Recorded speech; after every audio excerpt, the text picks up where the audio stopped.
It looks like you've made your way to the V Radio channel. Welcome. What is V Radio? V Radio is activist-oriented journalism.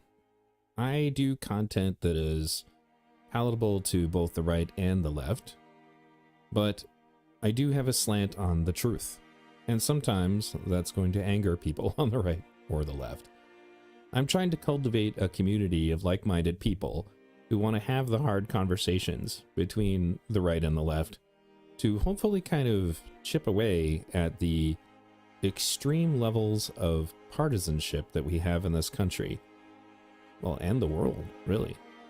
If you check out my videos, you'll see that there's a lot of different topics that are covered, and many of them are very controversial.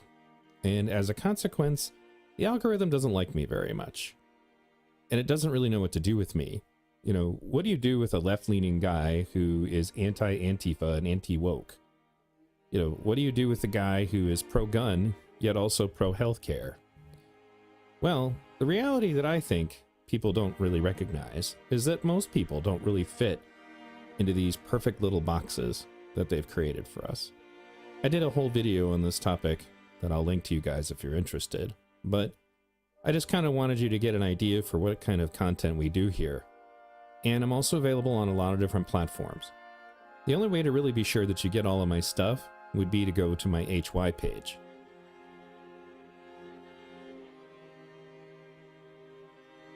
On my HY page, you'll see links to various channels.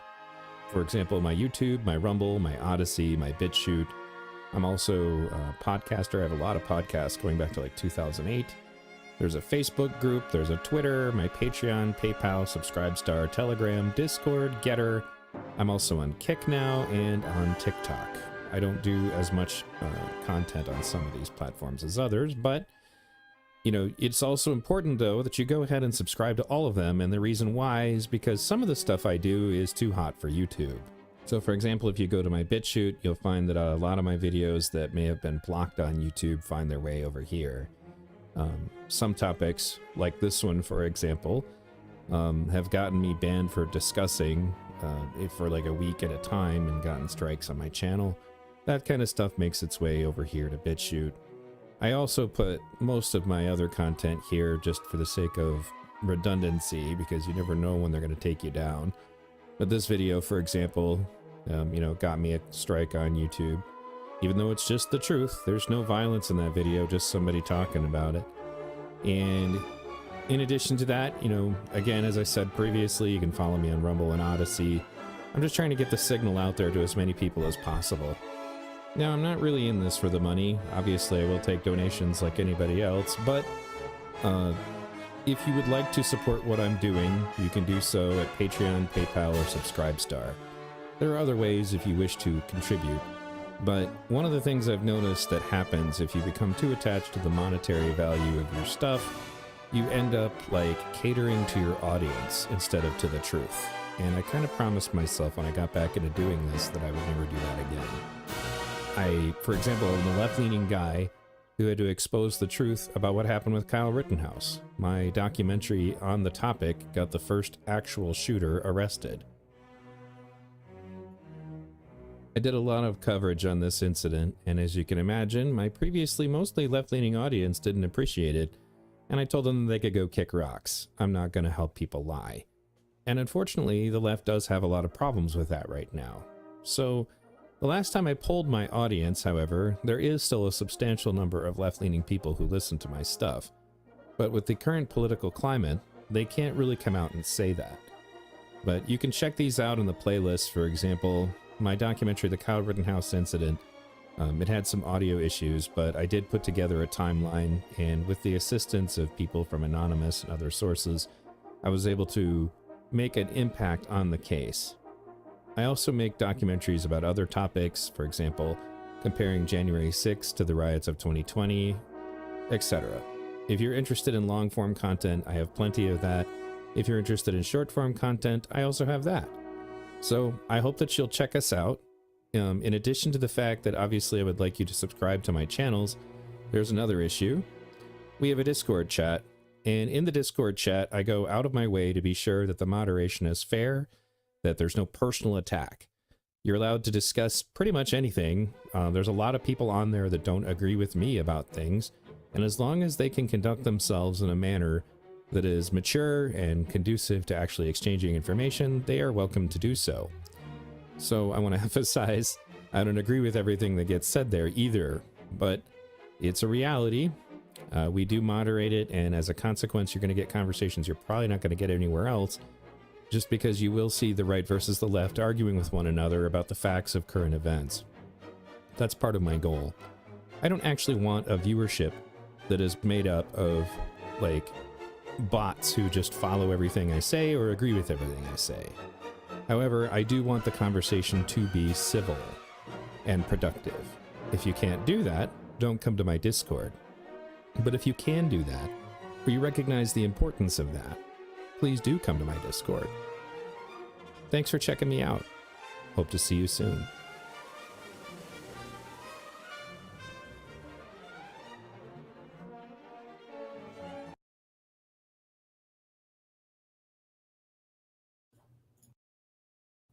Hello, folks. I finally redid my sound settings, so hopefully I sound better both playing videos and speaking. If you guys could comment in the chat, I would appreciate it. You're listening to V Radio. Thanks for tuning in, guys. This is going to be a long stream.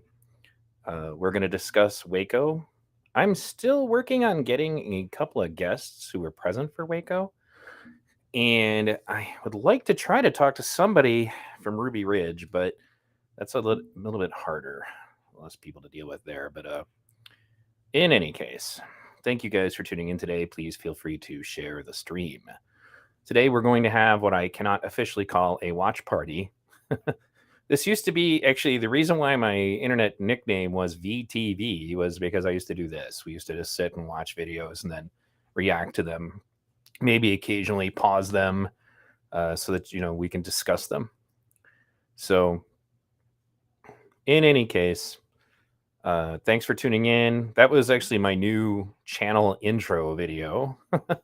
It's not going to be my stream intro. I'm still planning on trying to put together another meme intro like I had before, but I have to kind of think about it because they gave me a strike for the last one. The problem with memes is you have no idea what, whoever the censor is going to decide that they need to punish you for. So, but in any case, one of the reasons I wanted to discuss this, and it's because it's important for the right-wing people in my audience to understand that police brutality is not just an issue for the left. I'm obviously not abolish police. I'm obviously not defund the police. I think we need more police. I think we need better trained police. But it's not just a situation, that only like hardened criminals need worry about. So we're going to discuss this. And one of the reasons why I also am doing this is I just watched the Netflix documentary and it kind of pissed me off because there's a lot of bullshit in it. It's still worth watching the Netflix documentary, but they leave out some key issues. Like, for example, the testimony of witnesses as well as the evidence would point to the fact that the ATF shot first at Waco. That is not discussed in the Netflix video. In fact, all they do is play police saying, well, I know they shot at us first because I heard 50 caliber and we don't have 50 caliber or something like that. There were a lot of weird shenanigans that took place when the Waco cover-up was going on, including the fact that the door that would show specifically who fired first, just ballistically, mysteriously vanished. And the video that actually showed the initial approach to the compound also mysteriously vanished. So I want people to be conscious of this, particularly with this new weird situation that we're getting into now, where more and more mass shootings are coming out. And now kind of bipartisan. And we just had one where the shooter was a trans person who decided to shoot up a Christian school. And then obviously we've had the New York City shooter who was a black supremacist. We had the Waukesha Parade massacre killer drove his SUV into a parade. If you guys haven't seen my documentary about that, it's pretty decent. But also a black supremacist. The Uvalde shooter was Hispanic. And then, of course, the Buffalo shooter, who the mainstream media typically reports as being a mainstream Republican, even though his manifesto that got out identifies him, or rather he identifies himself as a left authoritarian. So he was definitely racist. He was definitely nationalist, but you don't have to be right-leaning to be those things, and people tend to forget that. So in any case, let's get into this. Now, this is a long documentary. It's very thorough. I'm going to warn you right now, this documentary will probably make you angry. It made me angry. And this situation is one of the things that led to radicalizing Timothy McVeigh. In fact, he listed it as one of his motivations, and he was present. He was there watching this go down.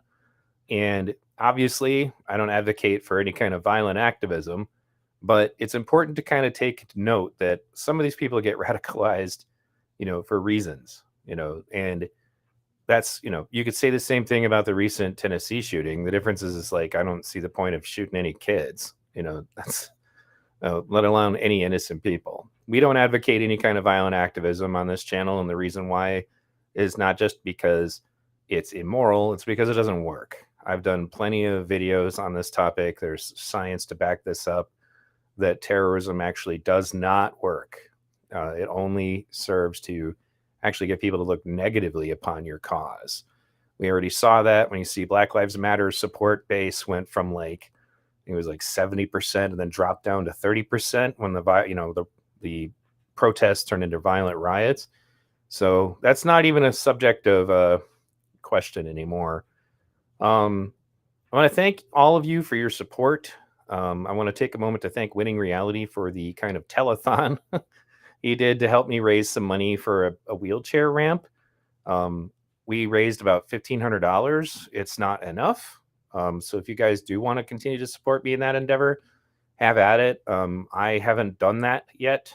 I do appreciate your support because at this point I'm doubly handicapped. That's why I need a wheelchair ramp. So in any case, thanks again for tuning in today. Please share the stream, like, subscribe, ring the bell. And as I mentioned in that intro video that you watched, make sure if you haven't already, go to hy.page/vradio where you can find me on all of my different mediums. If you happen to be somebody who discovered me via Neo Unrealist was removed from YouTube. So be sure that you go to his Rumble channel and subscribe to him there. We don't even know for sure what it is that he did, but I keep encountering people in chat rooms that are asking me where Neo went, and that's where he went. YouTube just summarily deleted his channel. So make sure you check him out on Rumble. And the reason I bring that up is that, inevitably my channel is going to be the kind of channel that gets that kind of treatment. It's just a matter of time. So that's why I'm on multiple mediums, including BitChute, Odyssey, etc. So, but JMK, you can still watch Neo. Just go over to Rumble. He's still putting out streams. I think he'd appreciate that. So anyway, folks, so I'm going to go ahead and start this. I will maybe occasionally, periodically, pause it to give commentary. And remember, again, viewer discretion is advised. They get into some pretty intense stuff in this documentary. They don't leave any stones unturned. So without further ado, I'm going to go ahead and pull this up. I will be in the chat. I will occasionally, as I said, pause and react. So, okay, so we're going to do a reaction of Waco, the Rules of Engagement on V Radio. Dum, dum, dum, dum, dum. All right, let me pull this up. Wow, I'm looking at everything. Everything forever. Everything everywhere all at once, apparently. It's like I'm looking at myself. I think I shared the wrong thing. I shared my own stream. Look at me pulling newbie stuff. So let me do this right. Let's try this again. You're listening to V Radio. We hereby present this presentation of Waco, the Rules of Engagement. Just unfortunately not a laughing matter. Here we go.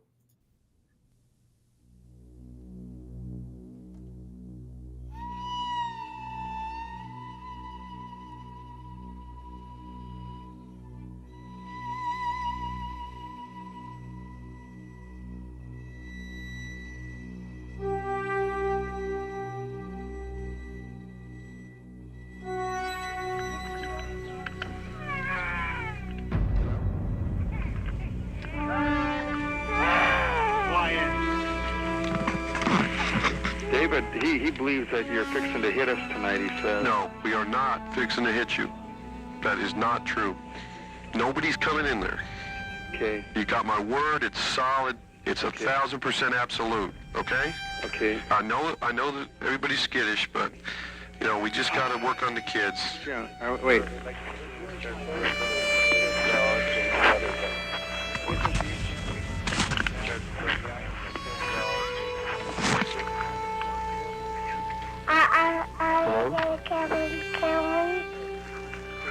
Hello? No, honey, nobody's gonna come and kill you. Are they gonna come and kill me? No. No. Nobody's coming.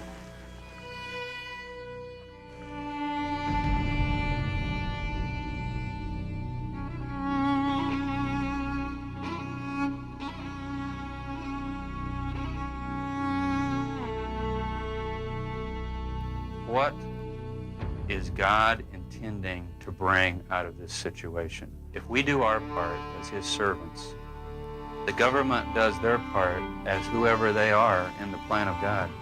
What is it that God plans to bring out of it? That's the way they thought.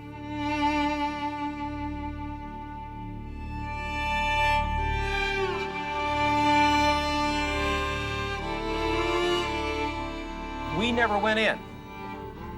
We did not introduce fire into this compound. It was not our intention that this compound be burned down. I can't tell you the shock and the horror that all of us felt when we saw those flames coming out there. It was, oh my God, they're killing themselves.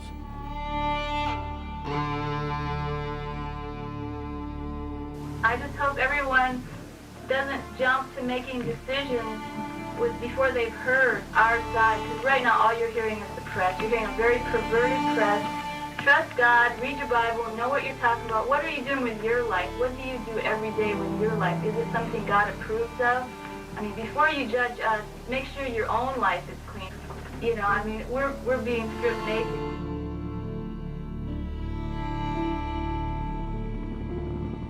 We believed that this thing had to be brought to a logical conclusion at some point. We never fired one single round of ammunition.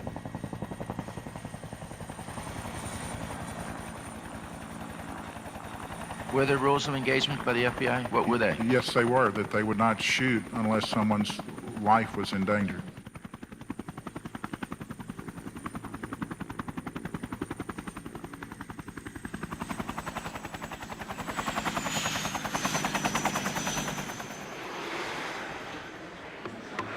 The joint hearings of the Oversight Subcommittee on Crime will now come to order. The gentleman from North Carolina, Mr. Coble, for 5 minutes. Thank the gentleman. In the fall of 1993, Treasury and Justice issued their respective reports about Waco. Treasury, in effect, said, well, ATF blew it, we were the bad guys. Justice, on the other hand, exonerates the FBI. Well, folks, when I got those two reports, I thought this is all too coincidental. One group conveniently assuming blame, the other group waltzing away with no blame. I think, as I told the Attorney General, I said everybody who touched the ball at Waco fumbled it. There have been basically three kinds of approaches to this tragedy. One approach, this is the approach of what I call the lunatic fringe, still clings to the notion that there was a gigantic governmental conspiracy that brought about this nightmare. It is difficult to see how any rational human being subscribes to such a notion, but obviously many do. What I am telling you is that the most plausible single explanation for this nightmare, namely the apocalyptic vision of a criminally insane charismatic cult leader who was hell-bent on bringing about this infernal nightmare in flames and the extermination of the children and the women and the other innocents is not an explanation that should be cast aside. Revelation states that Christ has the key of David. Only he can open and none can shut. There's 150 Psalms here. Some people find it amazing that I know every one of them. Vernon Howell thinks he's the Lamb of God, when all he is a cheap thug who interprets the Bible through the barrel of a gun. Now they're making self-serving statements that ATF opened fire on the compound first. That is an absolute falsehood. There was an element in the press conferences every day to demonize David, and it was through the language, cult leader David Koresh and compound and bunker, and militarize the situation so that nothing ever positive came out. There was never any sense of telling the public, well, who are these people? I'm Paulina. I'm Stephen. I'm Vanessa. Zilla. Well, you had a bunch of women, children, elderly people. They were all good people.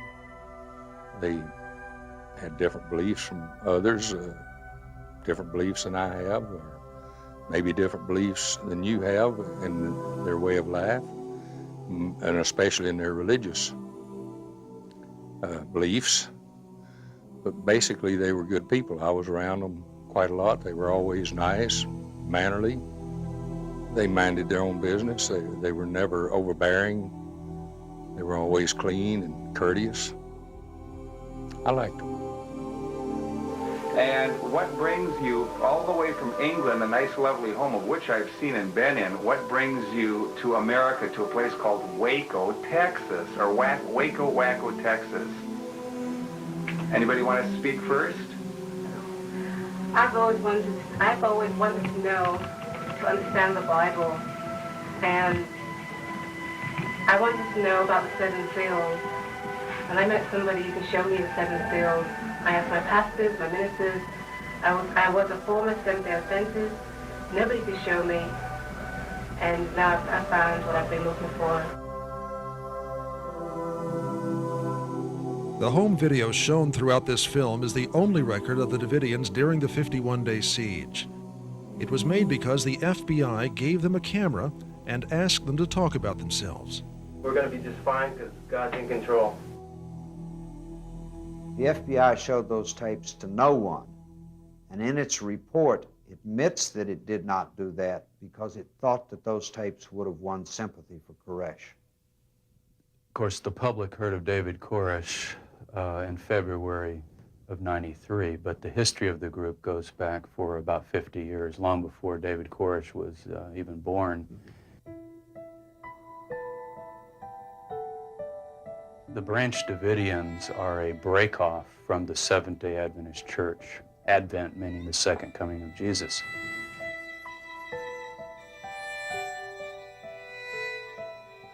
The Davidians, starting with a man by the name of Victor Hotef in the 1930s and 40s, believed that God had once again visited his people with a living prophet. That's the key.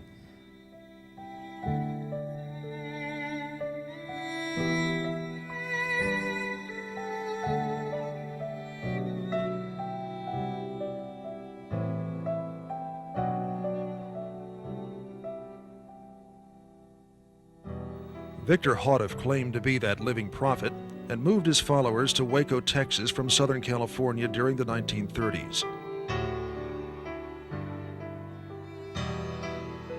Living outside town in cottages, the Davidians studied the Bible as literal truth. The book of Revelation and its cryptic 7 seals was their focus. Christians generally believe the seals tell God's planned sequence of events leading to Judgment Day, and that their true meaning can only be explained by the Lamb of God, a Messiah who will come during the last days. 5 years after Hotef's death in 1954, all Davidians gathered at Mount Carmel. They believed Armageddon, the Bible's predicted final battle between good and evil, was close. We feel that world conditions are such, in line with prophecy, that all nations are soon to gather against Jerusalem to battle. In fact, we expect that to be this spring.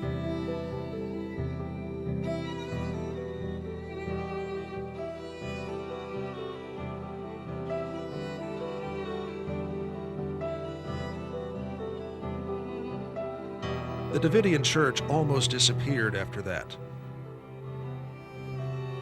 But Ben and Lois Roden kept a small group together. Lois led the Davidians after her husband died, and it was she who tutored young Vernon Howell as her understudy.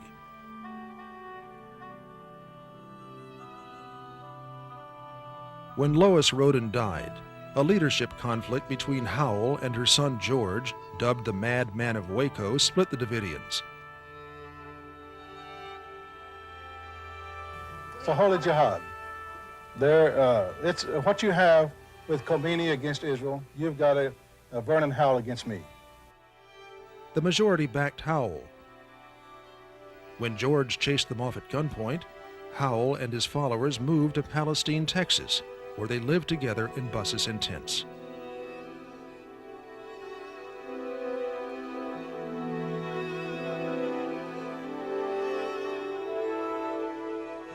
After an armed confrontation between the two rivals, Vernon Howell became the new Davidian leader. George Roden was later convicted of murder in an unrelated matter.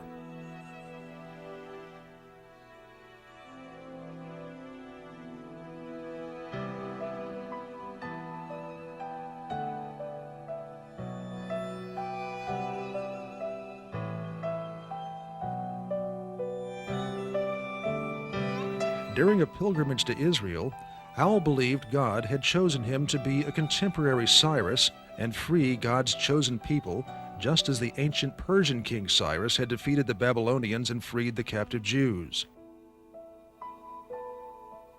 On returning to the United States, he legally changed his first name to David, honoring the Hebrew King David, and his last name to Koresh, after the Messiah Koresh mentioned in the book of Isaiah. Koresh is the Hebrew word for Cyrus. What he essentially claimed was not to be God or not to be Jesus Christ. The Davidians believe that Jesus Christ is in heaven and they are Christian in the broad sense. But he claimed to be a final Christ figure, an anointed one. The word Christ really doesn't refer just to Jesus, but it means somebody that's chosen or sent or anointed. He claimed to be that final one that's mentioned in the book of Revelation, the seventh messenger, the final messenger that's to come. And he also found himself prophesied throughout the Hebrew scriptures, but particularly the book of Isaiah and many of the Psalms in very detailed ways. And he would go through the scriptures and find these references to a sinful Messiah. And he says, "My sins are more than the hairs of my head." Who could this be? Oh, this time, when Christ reveals himself, it's going to be according to the book. Because there's some statements in there that might make you a little bit happy. Okay? Such as the rest of Psalms 40. Lord, I have preached righteousness in the great congregation. What's he going to preach? Seven seals.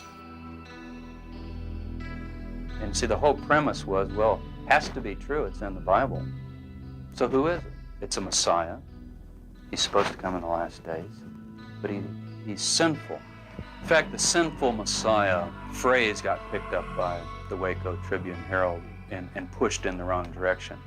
The claim of Koresh and his followers was not go out and deliberately sin, but unlike Christ, this one will not be without sin. He'll be an ordinary human being who does sin.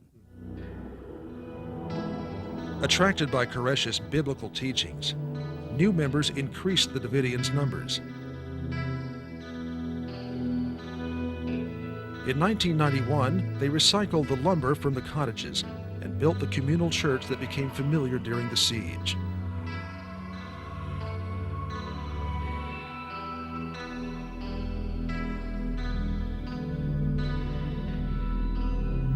As a multiracial congregation of all ages from around the world, residents contributed both their labor and money earned by work around Waco to support the spiritual life of Mount Carmel.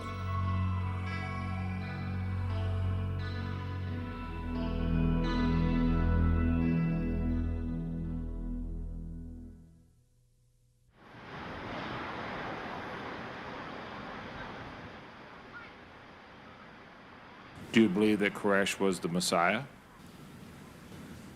I think he was a Messiah.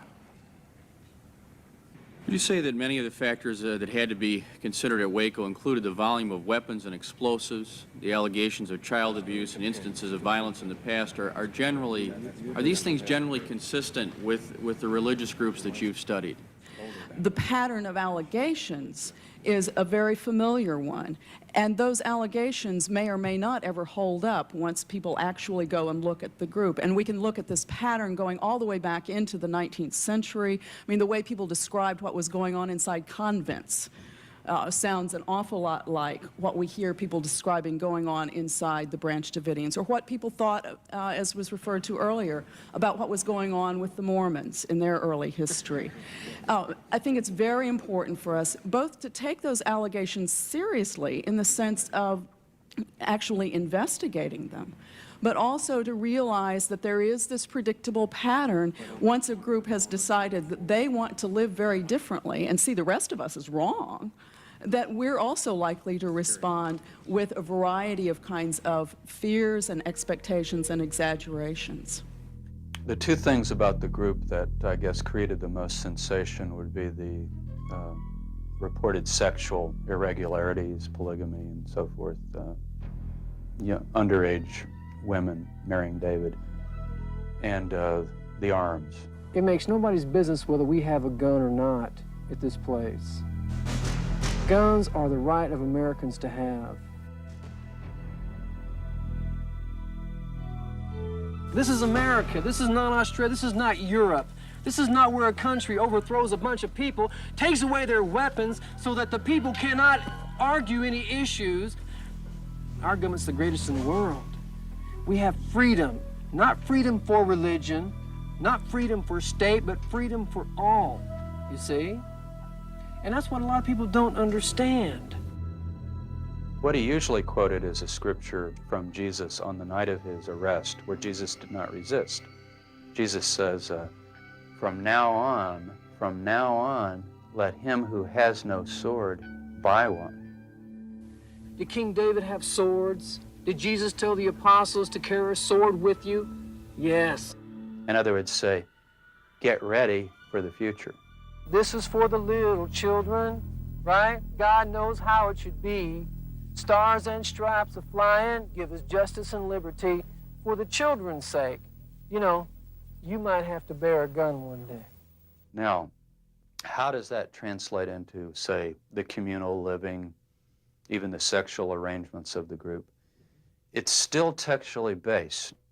At the time of the end, those who have wives should live as though they have none. You see this here? Hey, this is my family.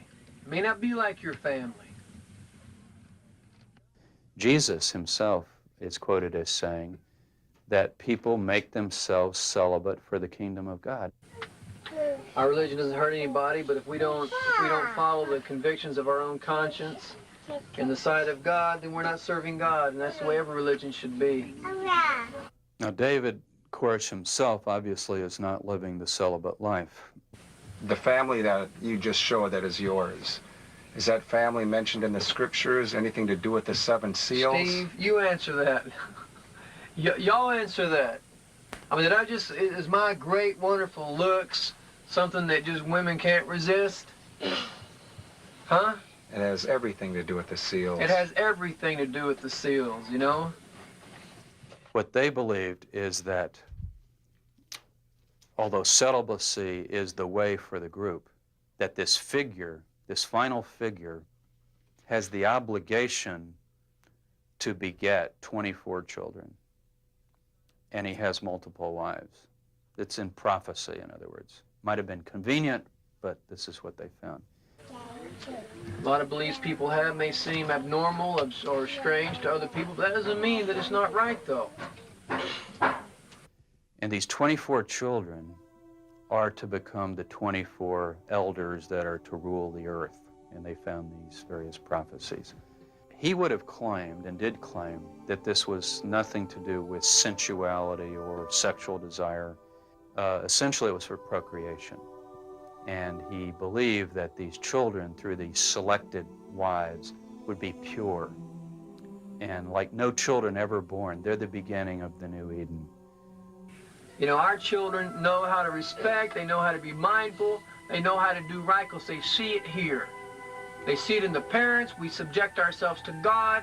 We're obedient unto God. We follow the pattern that God would have us to do. They would be raised completely in the community.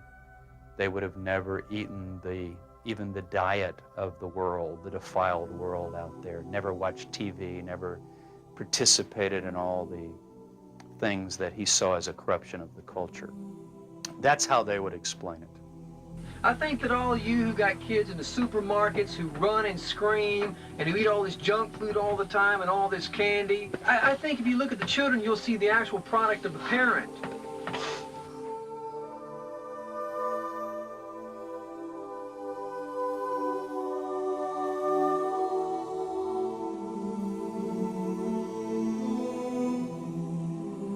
After the Waco disaster, Alan Stone, a Harvard professor of both law and psychiatry, was asked to serve on a United States Department of Justice panel examining law enforcement policy toward unconventional groups like the Branch Davidians and leaders like David Koresh. I think Koresh was not a criminal psychopathic type. He had, as a youngster, spent months memorizing the Bible, and particularly these particular passages about the 7 seals. And that sort of repetitive study, memorization, throwing yourself into that kind of disciplined project is not what sociopaths do. And he was able to convince the other people by his knowledge of the Bible and the way he put it together. That's how he convinced people like Mr. Martin and Mr. Schneider, who were both intelligent, serious people. Mr. Martin was a graduate of Harvard Law School. He was one of our earliest African-American graduates. He was certainly not a weirdo. He was certainly not a criminal. He was certainly not a psychopath. He had gone on and done further religious studies after leaving Harvard Law School and had become interested in Koresh's teachings. That is how he got into the compound. So the idea that these people like Schneider and Martin were somehow criminal types, or people who had just been sort of buffaloed by Koresh, I think, is a most unfortunate mischaracterization of. In contrast to somebody, though, like Jim Jones of the Jonestown disaster, or even a more criminal type like Charles Manson, Koresh did not really exercise this stunning, spellbinding, mesmerizing, stare you down sort of approach. Nobody, you talk to the Davidians that have survived, none of them come out talking about, oh, boy, when David spoke, I just felt like, you know, it was God. That isn't how they talk. They don't even have that sort of pious feeling about it. Why do the heathen rage? What's their problem? And the people imagine a vain thing. What are they thinking? Their thoughts are make-believe. Well, it's a vanity. Their thoughts are vain. I mean nothing to myself. I want to know what truth is, and I'm searching for it. If he happens to be the vehicle that shows me, I thank God for it. I think he's great. Is he the Son of God? I hope he is.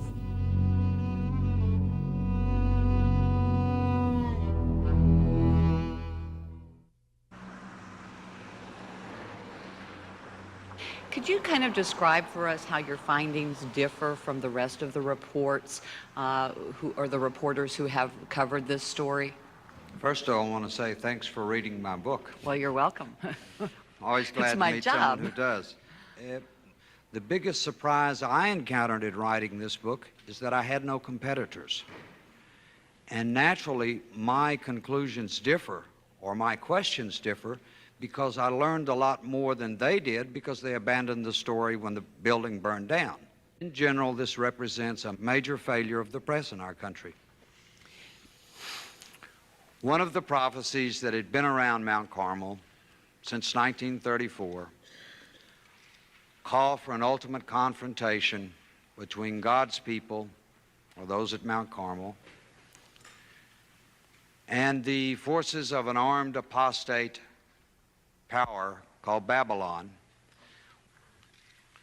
Perhaps with that in mind, in 1991, he began studying armaments and buying and selling guns. He pretty quickly found out there's a lot of money to be made at gun shows, and he and other people started going to gun shows. And they bought and sold. They bought items that weren't guns, and they bought items that were guns.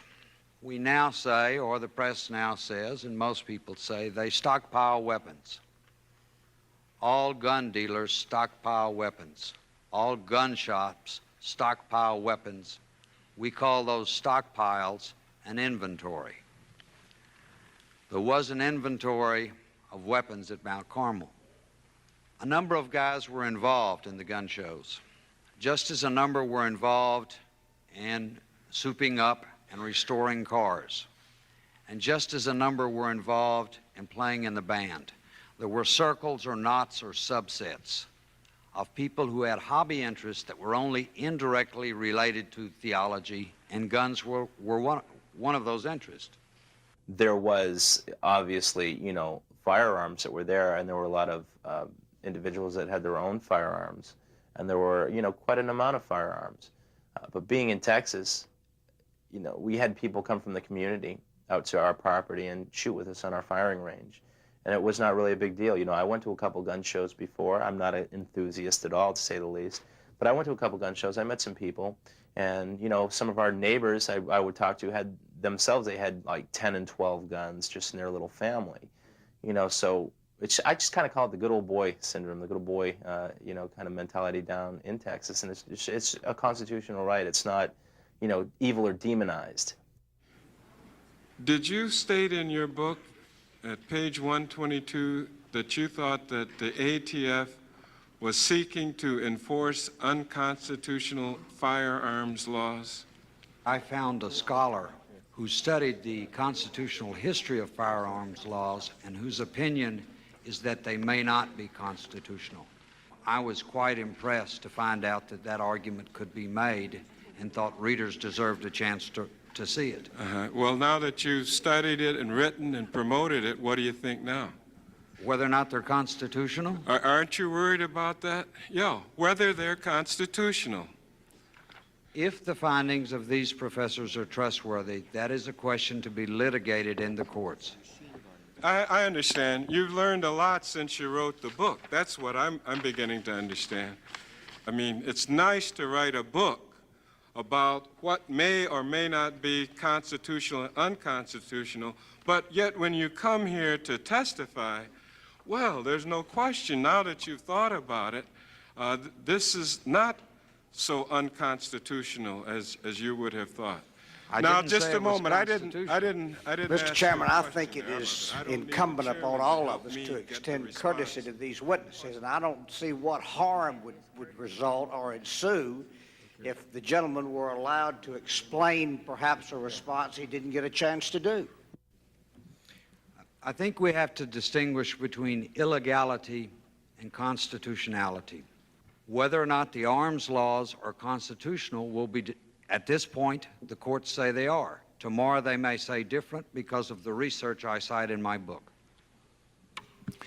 Thank you very much. This completes the first panel, and I thank the witnesses for coming.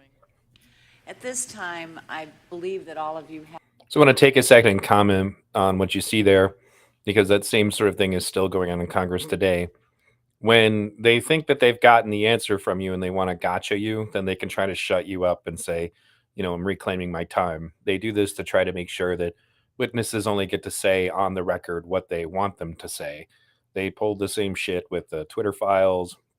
They pulled it with January 6th hearings. Basically, just anytime you're in these kinds of situations with congressional panels, they'll do that to be sure that the witnesses only say what they want. And then after they've got you, then they're going to go on their time and, do kind of a monologue on, just riffing off of what you said, to make it their own way. Just the stuff with the Twitter files in particular was just despicable. The stuff that they said and the way that they would cut off Matt Taibbi and all that. But anyway, mild digression. Let's get back to it. Have some testimony in front of you from Carrie Jewell. I'm going to ask for part of my time for her to have the opportunity to read into the record her particular testimony, and then we can proceed from there. Carrie, welcome, and thank you for being here. You can begin. My mom and Lisa and I went to Texas for Passover in 1991. David preached to us. I sat on the floor playing with his shoelaces while he talked. My mom and Lisa went to do a little shopping. I took a shower, and then I was brushing my hair, sitting in the chair, and David told me to come and sit down by him in the bed. I was wearing a long white t-shirt and panties. He kissed me and sat there, but then he laid me down. He took his penis. Thank you, Mr. Chairman, for yielding. Mr. Chairman, I would point out that the headlines in a Washington daily paper this morning read, "Teenager tells Waco panel of Koresh's lust." This is a Washington daily paper. I can't imagine how the tabloids are possibly going to top that particular headline. I'd like to just introduce the biographies of the panel. Dick Guerin is a widely recognized defense attorney in the state of Texas. He represented David Koresh and entered the compound during the siege. Would like to also introduce Mr. Jack Zimmerman, also a well-known and respected attorney. He represented Steve Snyder. He also gathered first-hand evidence upon entering the compound during the siege. In addition to being a defense attorney, Mr. Zimmerman is a colonel in the United States Marine Corps Reserve. He practices as a military judge. Two very credible witnesses. Welcome. The chair now yields to the gentlelady from Texas, Sheila Jackson Lee. Mr. Chairman, I thank you very much, and I'm trying to isolate the disputed issues. You were inside, and we are querying and trying to understand so that we can ask how the Schroeders, the Wayne Martins of the world were mesmerized and so seemingly lacking in power in decisions to come out and to save themselves, the children and the women. If you would answer that question for me, please. Let me address that, and I hope you ask that same question of the two religious experts that are coming next. But this was not a bunch of people who'd been hypnotized. These people that I saw, and I met almost everybody in there that died in that fire, these people believed. They believed in the Bible. Some people had been there as long as 40 years. Some people had been born and raised there. They were there because they believed in a vision of the Bible that was unusual. I don't understand it, but it was real. You can't legislate away that. In fact, the First Amendment says that we can't do anything about that. They believed. You are saying, Mr. Guerin, I saw in David Koresh not a person who was insane, a person who was deeply committed and sincere about his religious beliefs. Well, I am sorry for you if that's what you see in him. Do you doubt the testimony of Carrie Jewell, who was Yes. here? Did you hear about that? Yes, I do. Yes. You doubt that? Yes. Do you doubt that, Mr. Yes, Zimmerman? sir. Okay. Do you know why? Yeah, you can tell me why. That we didn't learn of that the first time when she testified for this hearing. She's made that kind of claim has been made for some time. Her own mother didn't believe that. Her own grandmother didn't believe that. Right. There's been doubts about prior contradictory statements that she's made in the past. Now, it may be 100% true. Just it may be reclaiming 100% my time true. because my time is up. In my judgment, in many ways, these witnesses are trying to simply deny things that just about everybody else accepts as fact about David Koresh. And I'd like to respond to that. Your time has expired. to this day, we don't have a case that we can make against Vernon Howell or anyone for child abuse. Even though the news media here and other people kept saying this is what happened. A man from Australia said this is what happened. But we could never get them to give us anything more than just, we know that's what happened. You have to have proof to go into court. So we could never prove a case that there was child abuse.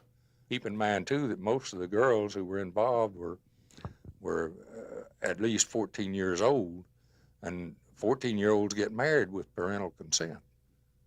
So if their parents were there and letting things happen in the way of sexual activities and what have you with their 14-year-old kids, you have common law husbands and wives. I don't say that I agree with that and that I approve of it, but at the same time, if parents are there and they're giving parental consent, we have a problem with that and making a case. My investigations convinced me that David Koresh was guilty of statutory rape. But I don't understand why 2/3 of the search warrant is about child abuse and statutory rape when the ATF has no jurisdiction over those offenses. Gentlemen, I've been very, very critical of the presentation earlier in this hearing of the victimization of Carrie Jewell, because as serious as child rape is, of course, the Bureau of Alcohol, Tobacco, and Firearms was conducting a firearms law investigation and search, and the issue of Mr. Koresh's depravity is not what they were investigating or going to serve a search warrant for. And I think that that testimony was put into this hearing to take newspaper headlines and other media attention away from a lot of the testimony about the law enforcement participation in the raid. We determined that at the compound, machine guns were being manufactured and explosive devices. Our goal through this investigation was to... So this is a really important point, and I want to make it very clear. Nobody's suggesting that David Koresh was not a creep. That's not the issue. What the previous congressman before this guy came up was pointing out is that that's not what they were there for. The ATF doesn't investigate that. It has nothing to do with that. The reason why there was so much emphasis on David Koresh's lifestyle is because they were trying to distract away from the fact that they burned a building down and killed like 80 people, including 25, I believe it's children. That's what this is about. They're trying to make it out to be, well, he had it coming. So anyway.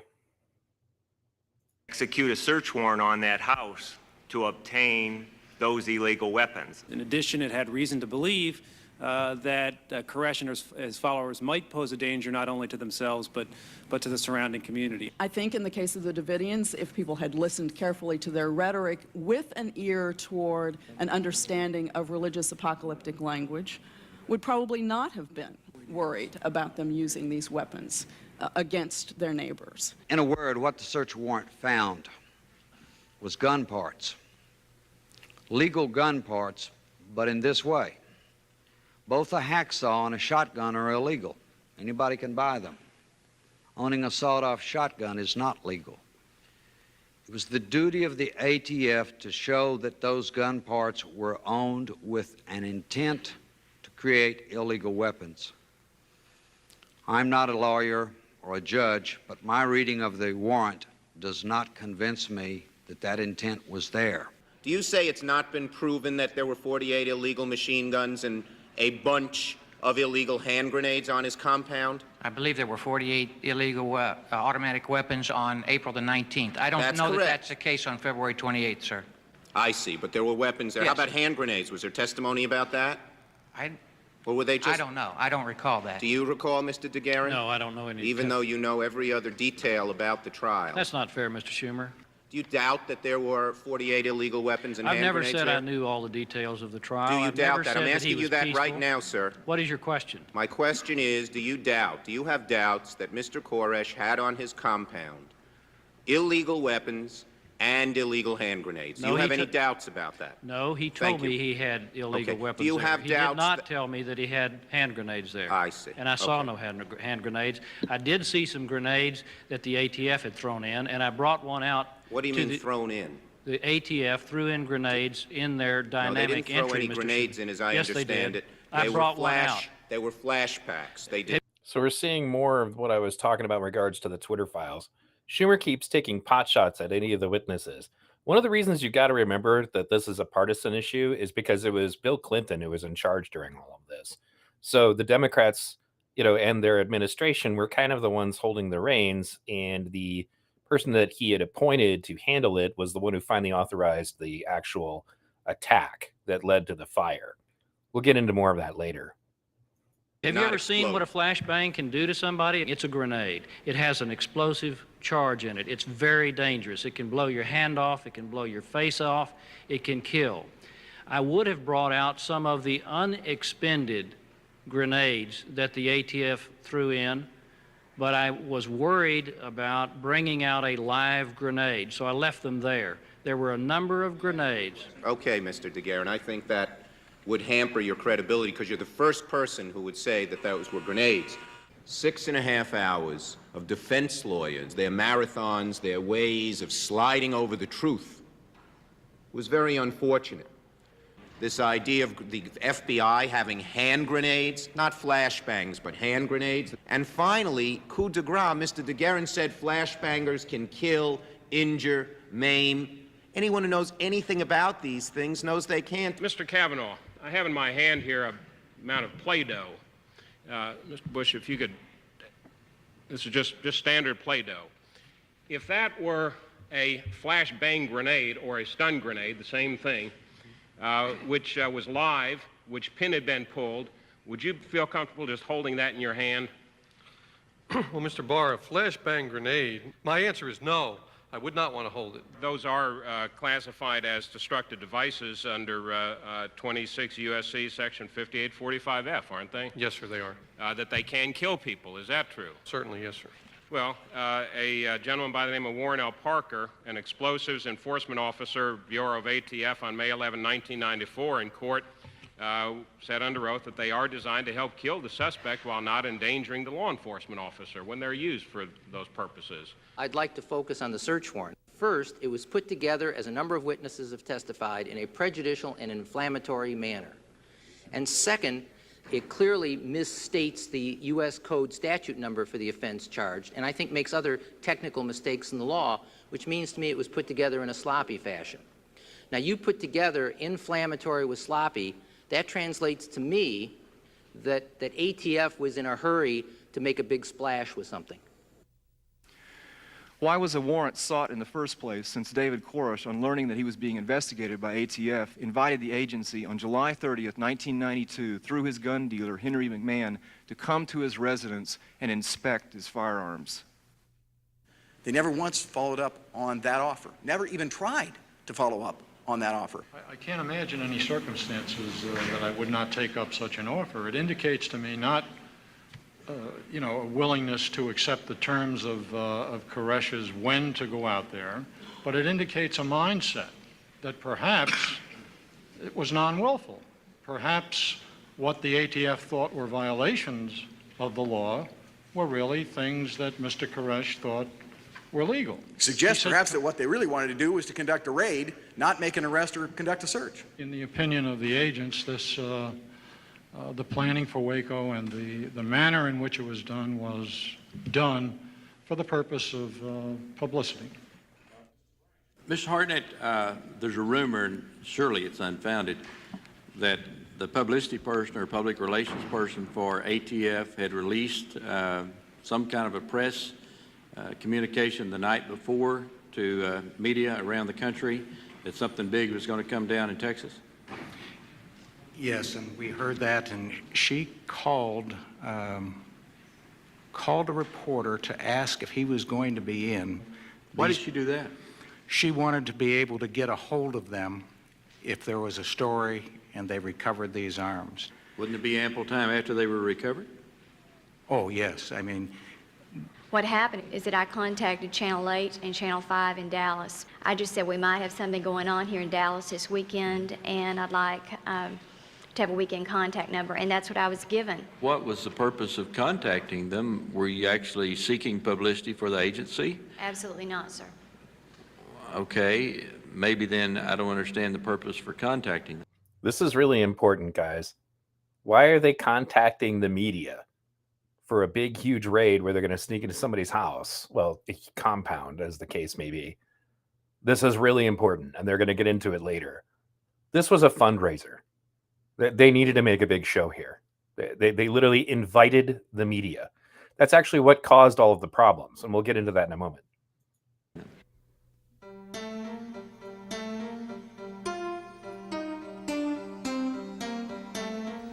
The ATF needed good publicity. With its appropriations hearings a week away, a large, successful raid would produce major positive headlines to counter the ATF's reputation as a rogue agency whose debacles blackened the reputation of other agencies. And it would scare the public enough about fringe groups to create political pressure on Congress to increase its budget. Henry Ruth was one of 3 independent reviewers of the Treasury Department's report on Waco.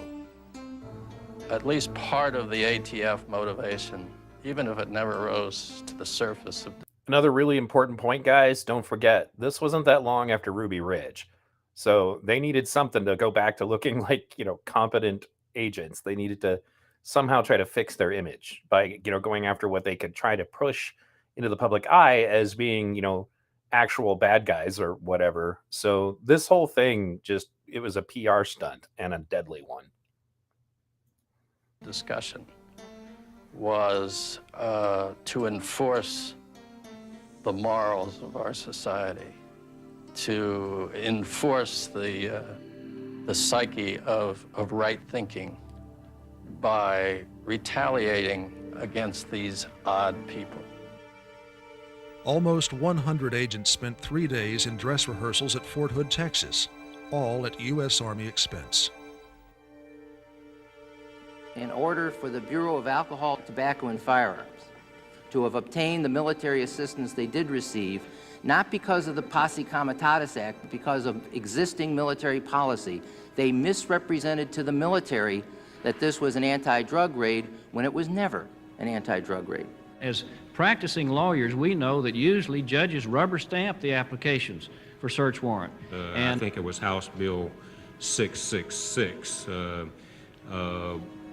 I invite you to give me your comments on whether that helps us in protecting individual rights or whether we have done a disservice to the rights of American citizens.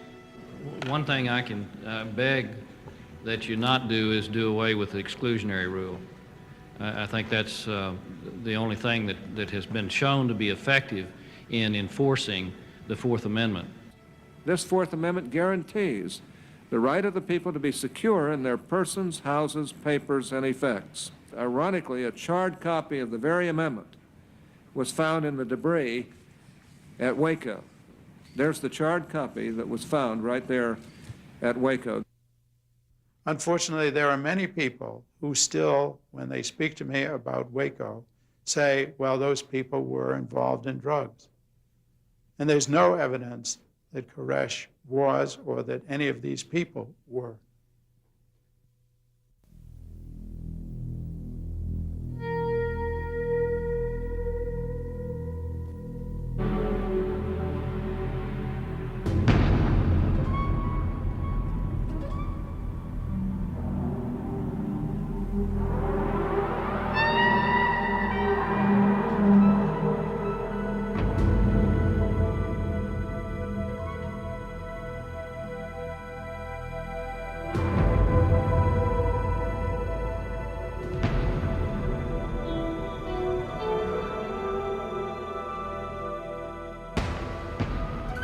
The morning of February 28th, ATF and Texas Department of Public Safety officers blocked the roads leading to Mount Carmel Center.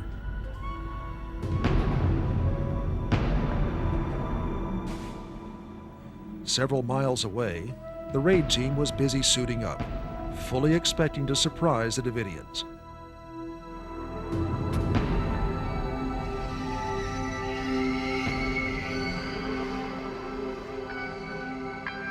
Sharon Wheeler had ample videotape for the many cameras that agency officials thought would record a major publicity coup.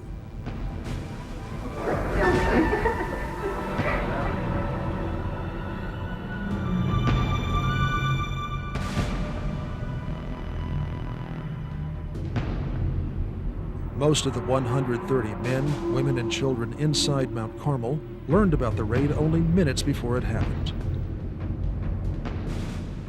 The news people were out there 30 minutes before the raid. They knew they were out there.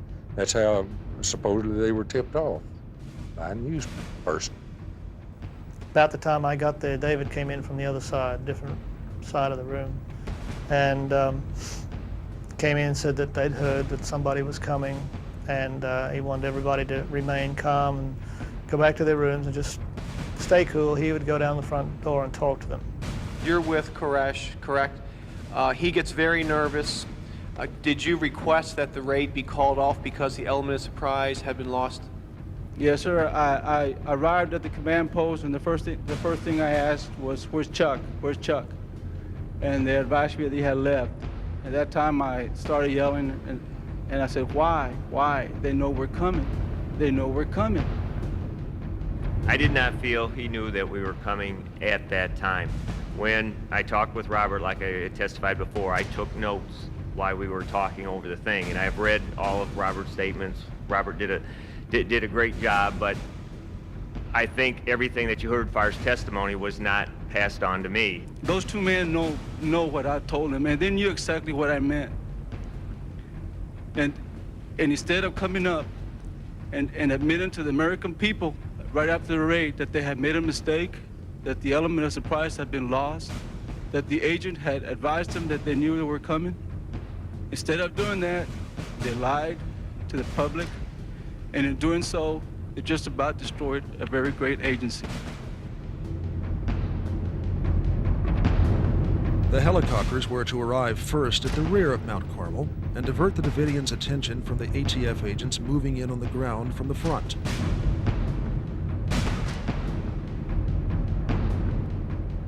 Morale was high on board as they approached.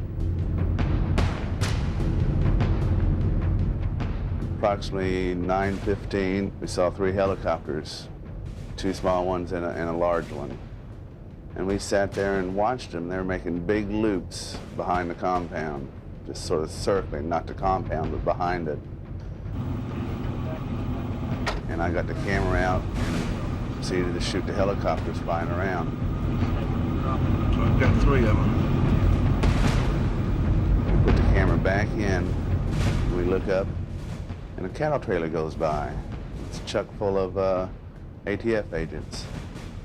And we're sitting there, and about 2, 3, 4 seconds later, another cattle trailer goes by. I saw a truck come in, and very long, truck in the front, then this long thing. The second truck stopped. And Sorry, I was distracted by something I had to deal with in Discord. Anyway, one of the things I wanted to be sure that we talked about with this is the importance of the issue of realizing that they did not have the element of surprise. The fact that they didn't have the element of surprise should have been, we're not going then. You don't have the element of surprise. You're approaching an armed compound of people whom you have studied, who believe that at some point the government is literally going to roll up and attack them. You don't have the element of surprise. So you're going to go attack these people? You're just going to roll up and not expect a bad reaction. But because they had involved the media at this point, they didn't want to be humiliated by their screw up.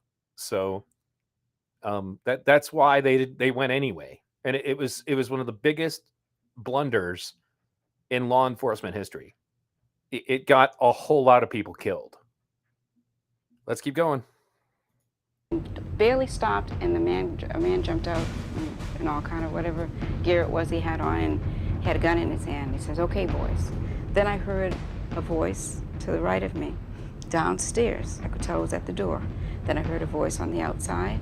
Then I heard another voice inside, and then I heard shots outside.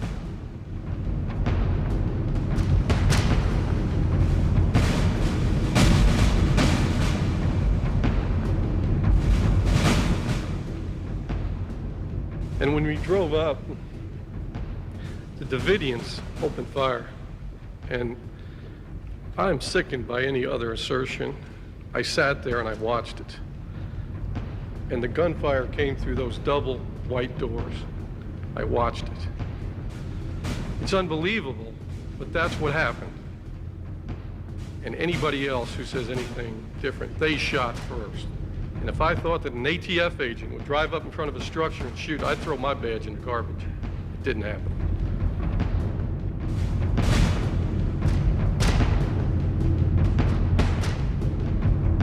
If the Branch Davidians intended to ambush those people with 48 machine guns and 50 caliber machine guns, and they came up in unprotected cattle cars with nothing but tarps on them, they would have blown them away. So that convinced us that they did not, that is, the Davidians did not fire first.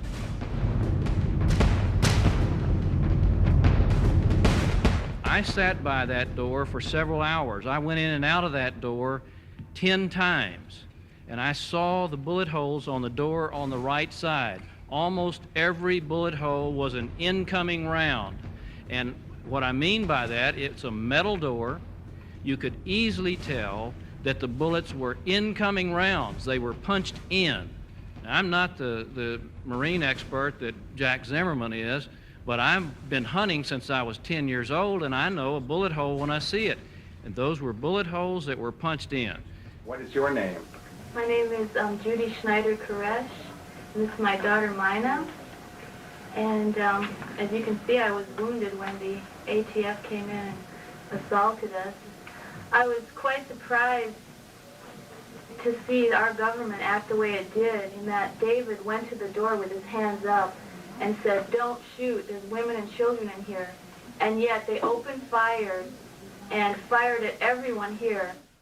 What you need to find is the videotape that was made of the raid. It disappeared. What you need to get is the photographs of the front that are similar to the one that's being displayed right now.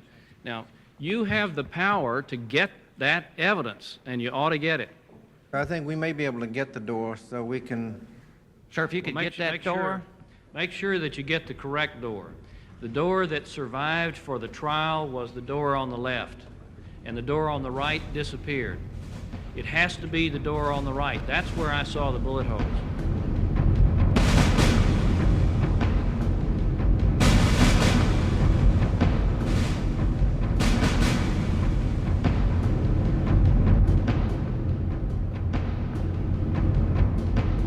The first cattle trailer had already pulled up.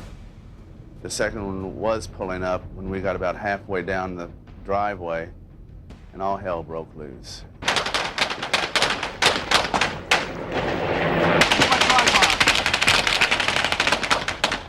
One minute you're looking out of the window, seeing 3 helicopters, and the next minute you hear firing and you're on the floor with bullet shells flying all over your head. It's frightening. Okay, one second. If there's any question whatsoever that kids or women are involved, damn you, I tell you what, you keep your damn gun in your holster. All this is happening while they're supposed to serve a knock search warrant. You know, they knock on the door and serve the warrant. And you have one group of ATF agents who goes to the front of the building. There's a very large penned-up area that we had for fawn, an Alaskan Malamute, and her 4 pups that were living there. And they shot him in cold blood, first thing.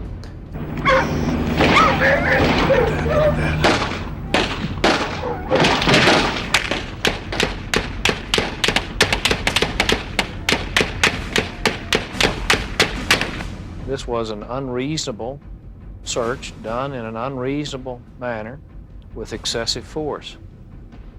And the law is clear. Even an arrest by lawfully constituted officers can be resisted if, before anything else happens, those officers use excessive force.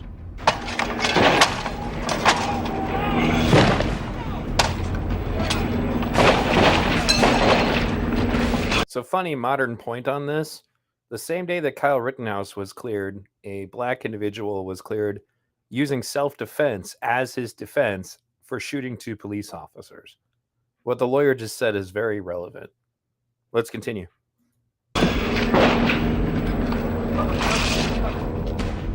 They of a couple of agents or a couple of detectives walking up to somebody's front door or knocking on a door in three-piece suits to execute a warrant of any kind is over. We have to protect the public. And that's where we stand. We stand between the Koresh's of the world and everybody here. We stand there. Oh, we're rolling. I'm rolling.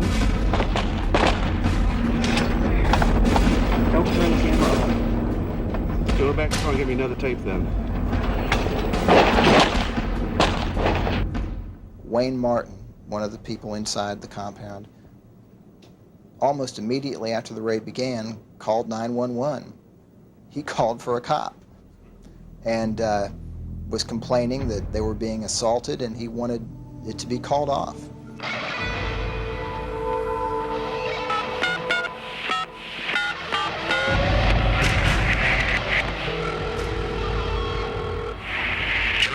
Yeah, there's 75 men around our building, and they're shooting at us in Mount Carmel. Mount Carmel? Yeah, tell them there are children and women in here to call it off. I hear gunfire. Who is this? Wayne! Wayne! Tell me what's happening, Wayne. We got women and children in danger! Wayne! I'm under fire! I'm gonna call it out! What? I'm gonna pull back! I have a right to defend myself! They started firing first!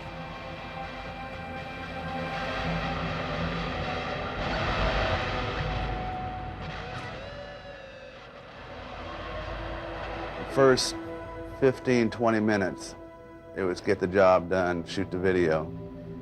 And then when you see people getting shot, and you can hear people screaming and the bullets hitting, you could start hearing people getting hit and screaming and yelling. You could see people getting hit.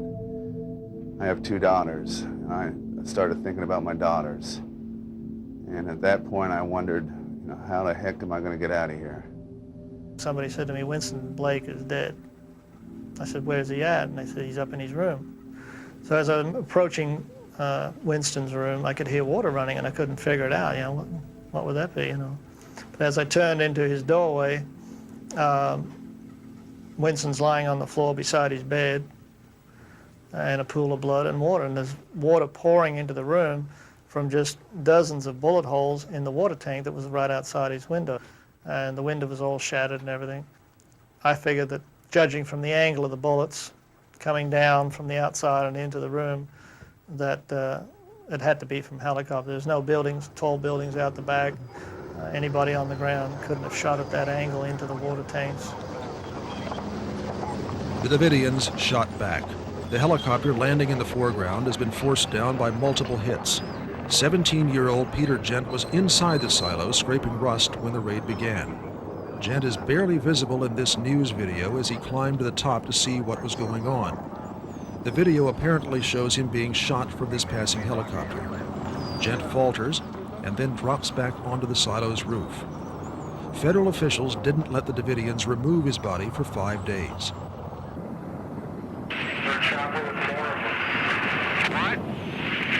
Another chopper with more people and more guns going on. Here they come. All right. Wayne, come. More firing. That's not us. That's them. Okay. All right.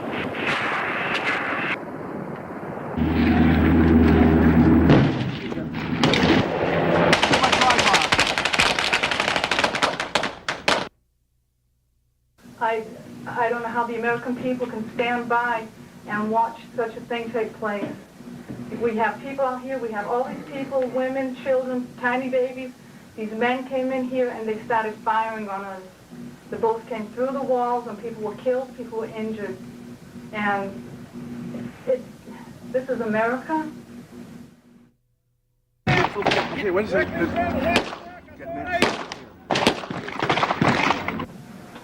What happened there with your finger? You were just sitting there. I was told you were nursing the baby or one of the babies, or? I was sitting here kind of like, I'm not exactly sure it happened so fast, but at any rate, it went up this finger into my hand and out my shoulder. Cameraman! Camera! Hey! Cameraman! ambulance. Got it. We're sitting there, and ATF agent says, newsman, call an ambulance. We need an ambulance.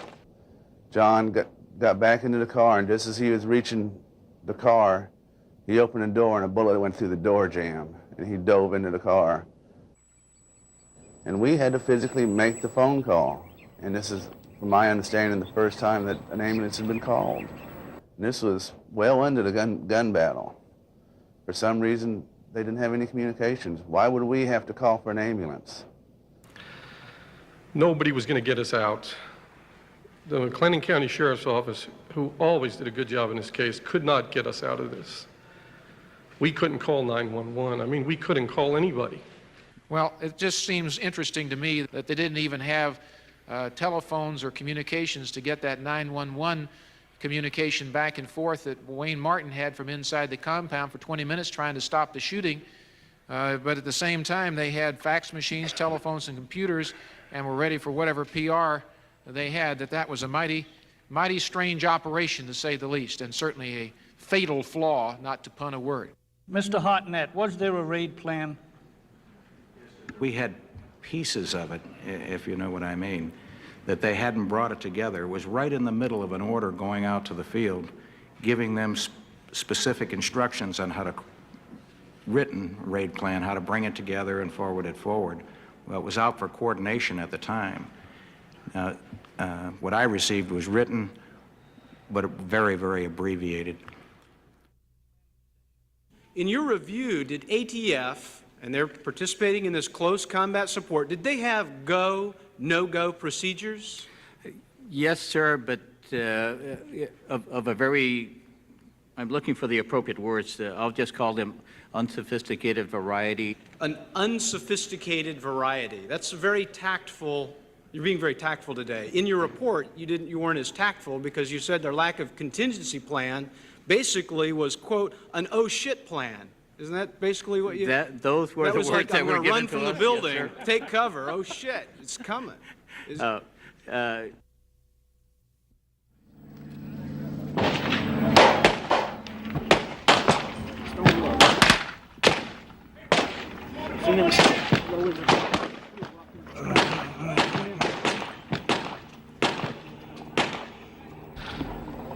They were throwing everything at us, and their guns sound like cannons, and our guns sound like pop guns. We had 9mm. They were hitting us with .223, AK-47s, 50 calibers. But it was more than you can imagine. So you got to ask yourself again, because there's bullet holes all over this building. You'll see them in multiple instances throughout the course of this video. You're firing into a wall, multiple walls, and a huge compound that you know has, I think it was like initially like 50 kids in it, a bunch of women in it. You're making that decision. You are choosing to do that. That's just crazy. You know, like, imagine, you know, I mean, we have people that like now are very conscious of this because I think that's, I don't remember if that's how they thought Breonna Taylor died or not, but, you know, bullets through the wall, etc. You're making the conscious decision to get into a gun battle with people in a building who cannot, who, you know, have children and women with them. It's just ridiculous. There's no defending this. None. Let's continue.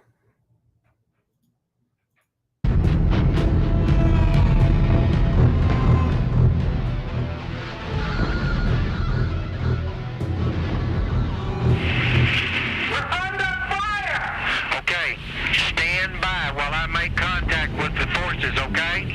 We need to try the radio band one more time on our frequency.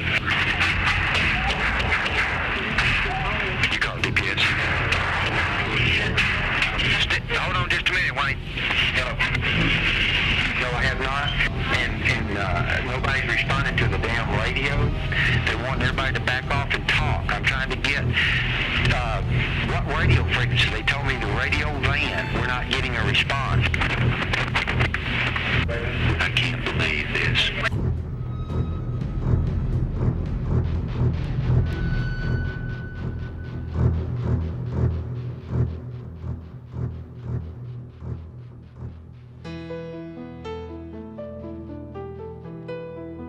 after about approximately 2 hours, we heard that there was a truce. We heard ATF agents say, "Don't shoot, don't shoot."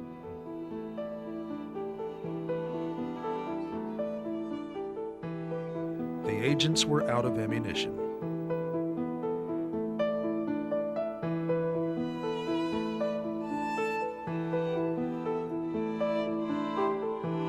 You got to argue with me, you come and argue with me. You come point guns in the direction of my wives and my kids, damn it, I'll meet you at the door any time. And I'm sorry some of you guys got shot. But, hey, God will have to sort that out, won't he?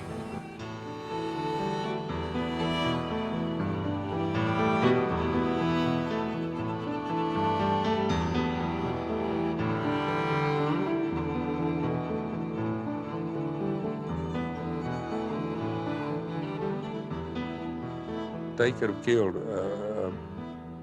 nearly every ATF agent out there the day of the raid had they kept shooting. But when they said they would leave their property, they quit shooting. They were highly protective of their property.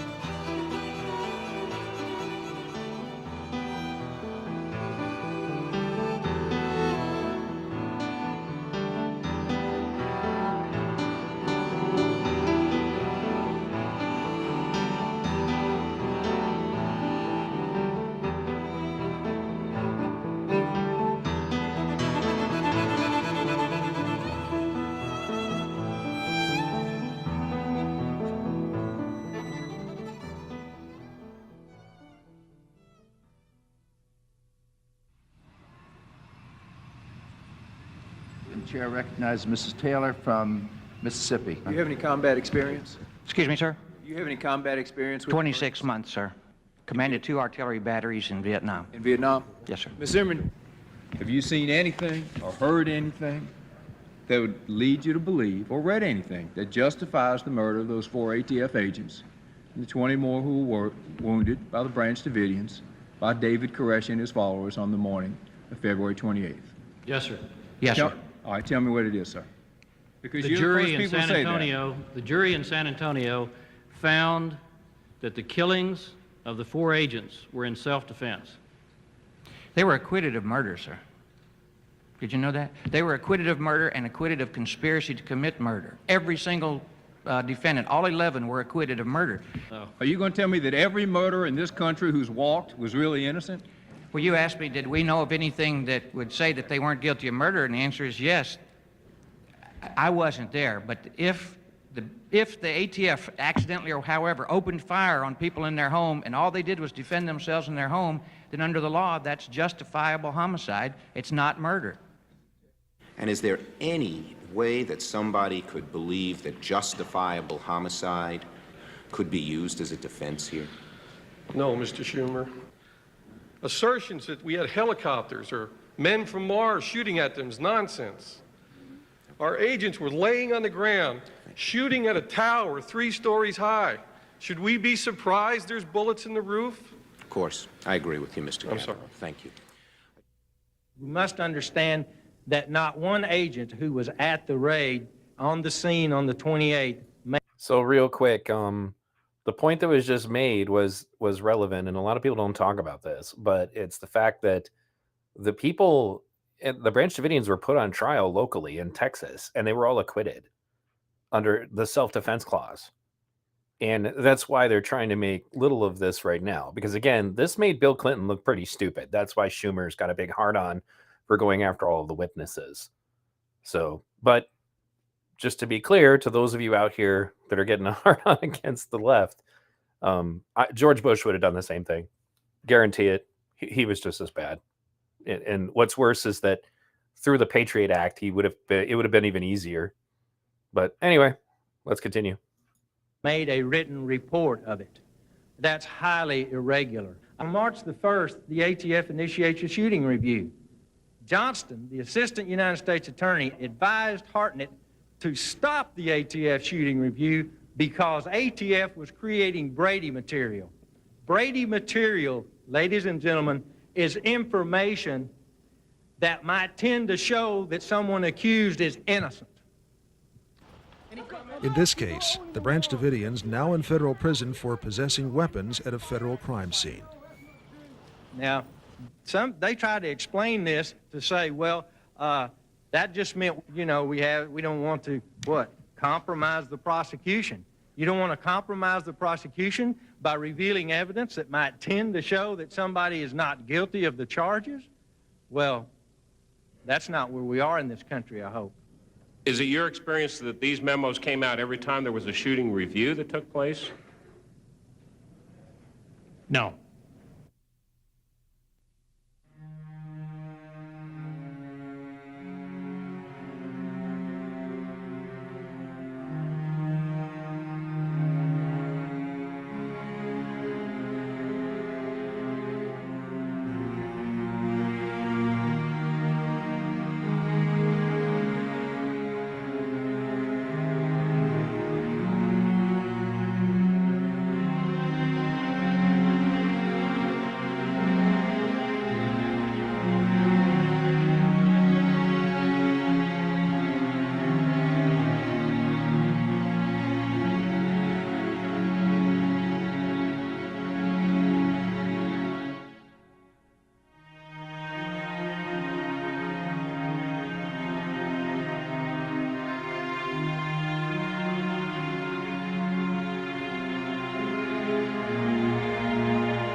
Want to see one of the holes here? Here's one of them. That look nice? One up higher. I think this one went out right here. Is it leaking? Can you see that, Steve? That's good. You got to turn more. Oh.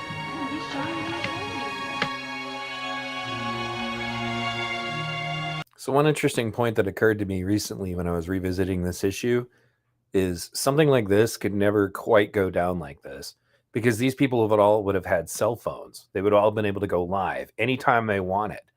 Can you imagine a situation like this with cell phones? Like, it would have been a totally different circumstance, because these videos of Koresh you're seeing are only being seen because the FBI gave them up. If they had the ability to do what we do now, things would be very different when it comes to the investigation of this issue. Now we're basically reliant on whatever evidence that they're willing to give us, which is obviously a problem.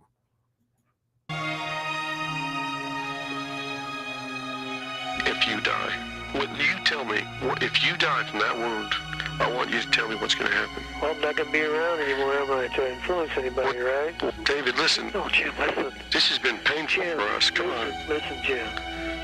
There's nothing that hurts me more than being called a cult leader, all right? If I'm wrong, people like me don't deserve to live, okay? Listen. You understand me, Jim. If you let the people think, because, they're all scared around here now.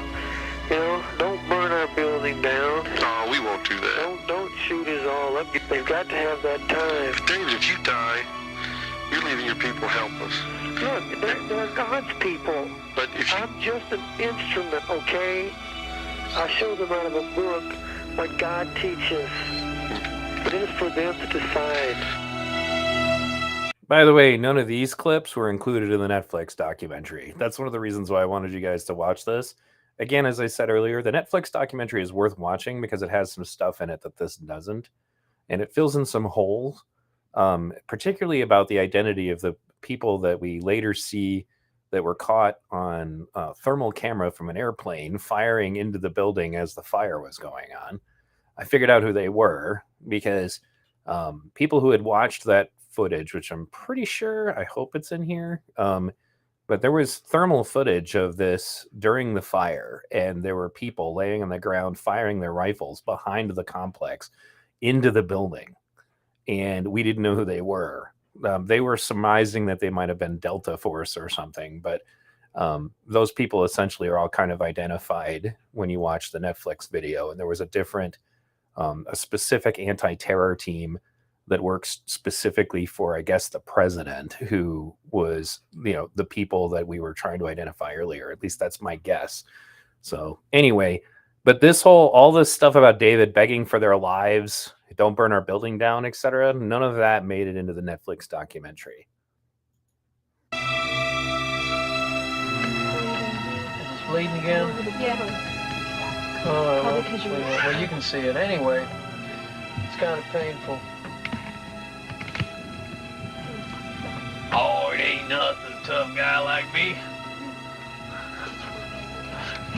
It's just flesh. It heals.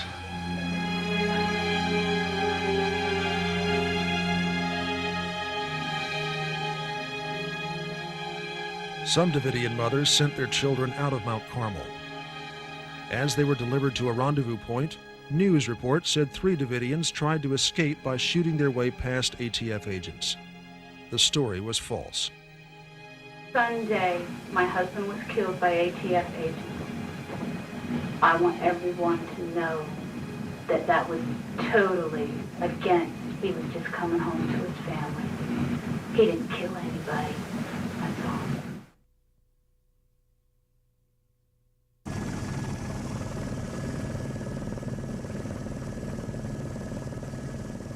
On the phone front, Jim Kavanaugh was trying to get David Koresh to trust him.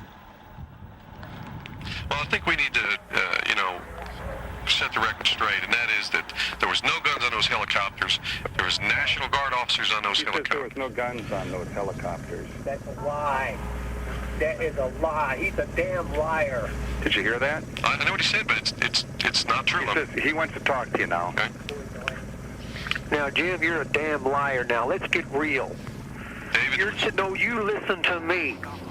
You're sitting there and telling me that there were no guns on that helicopter? I said they didn't shoot. There's no guns shot. You are a damn liar.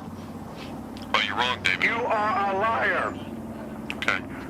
Well, just calm down. And, let me tell you something. That may be what you might want the media to... Okay, really important point. He went from there were no guns on the helicopter, and then David said, wait a minute, you're going to try to tell me that there were no guns on the helicopter. And then he said, oh, well, I meant that they didn't shoot. Whoops. To believe.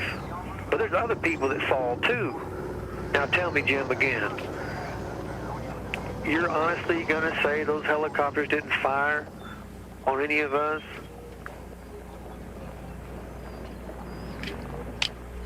David? I'm here. Yeah, what I'm saying is that those helicopters did not have mounted guns, okay? I'm not disputing the fact that there might have been fire from the helicopters. What I'm telling you is there was no mounted guns, outside mounted guns on those helicopters. I agree with you on that. All right, and that's the only thing I'm saying. Now, the agents on the helicopters had guns. I agree with you on that. You understand what I'm saying? Well, no, what the dispute was over, I believe, Jim, is that you said that they didn't fire on us from the helicopter. Well, what I mean is a mounted gun. Yeah, but beside the point, what they did have was machine guns. Okay, I don't know what they had. They were armed. The people inside had pistols or we agree rifles. Then. Okay, all right, that's good. That's good. We agree. Okay, let's just leave it at that. Okay.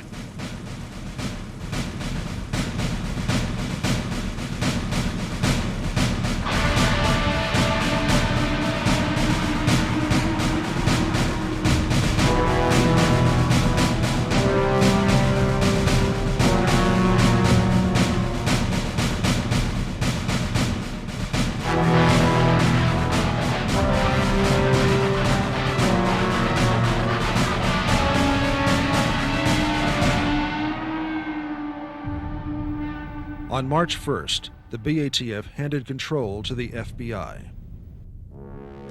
My name is Dan Hartnett. I'm the Deputy Director of the Bureau of Alcohol, Tobacco, and Firearms.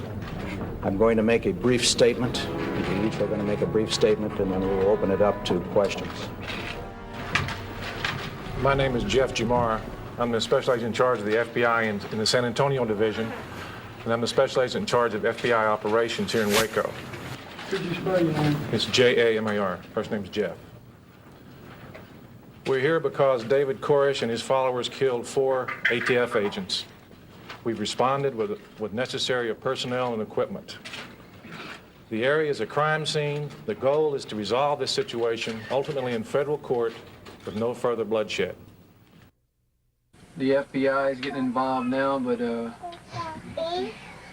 kind of like getting into a fight with a couple of next door neighbors where the little brother comes over and whips you, and then the big brother comes over to investigate. Anyway, we'll try to work this out. We're prepared to do whatever it takes and stay here as long as it takes to settle this matter without any further bloodshed. Was there an effort if he says that?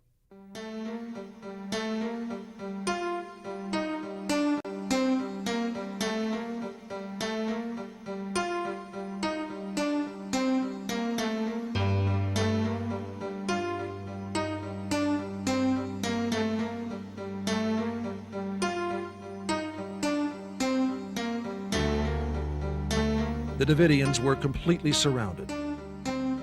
FBI snipers were placed in sandbag positions here and here.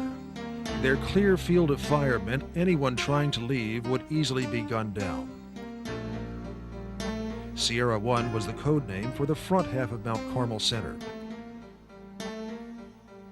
It was the side news cameras saw through telescopic lenses a mile or two away. Sierra 2 was the back half of Mount Carmel. It was completely hidden from public view. We're a law enforcement agency. We don't fire through walls indiscriminately at people. We have to have a target. It appears there was a television crew on the scene. When were they alerted, and how many other local media people knew you were going in? But they did fire indiscriminately into the building. They never had a target. That's the point. At no point did they have a target. And we're supposed to believe that David Koresh just walked up to the door, with a gun in hand or something, and then just started shooting at them? Right. Anyway. We did not notify the media in advance. It was the Bureau of Alcohol, Tobacco, and Firearms that caused this first. He just said they didn't notify the media in advance. Yet a bunch of the media was already there. And that's the whole point. The reason why the element of surprise was gone was because a member of the media ran into a Davidian who at the time was working as a mailman and asked for directions to where the compound was. And they didn't know they were talking to a Branch Davidian. So they just flagrantly lied again. Anyway, let's continue. Disaster. Okay? So the FBI takes over. They're very sensible, reasonable. They decide, we'll negotiate. They quickly realized that the negotiators were not in charge, and Koresh at one point says, look, all you guys are anyway are waitresses. You carry my request back to the kitchen where the boss is. They say, look, I can't make the decisions. If I could, things would go better, but the decisions are being made 1,500 miles away in Washington, D.C.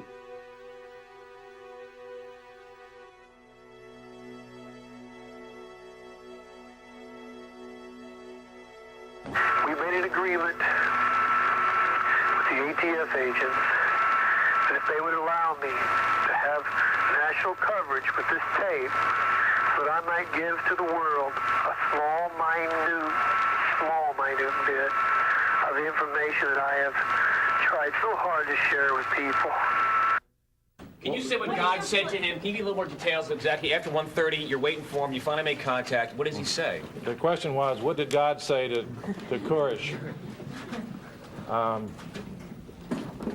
He says, that he did not fulfill his promise to leave immediately with his followers because God told him to wait. And Schneider says, and Koresh afterwards later says, look, we didn't lie.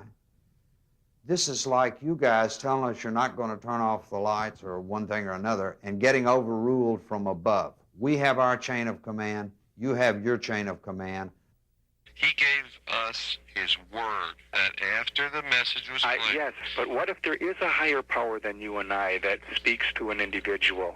If there is a God in this universe, and there's the laws of man and there's the laws of God, and this God that has led him all his life says to him to wait, what do you do? But Steve, is David a man of his word? He always has been. What does trust mean to you?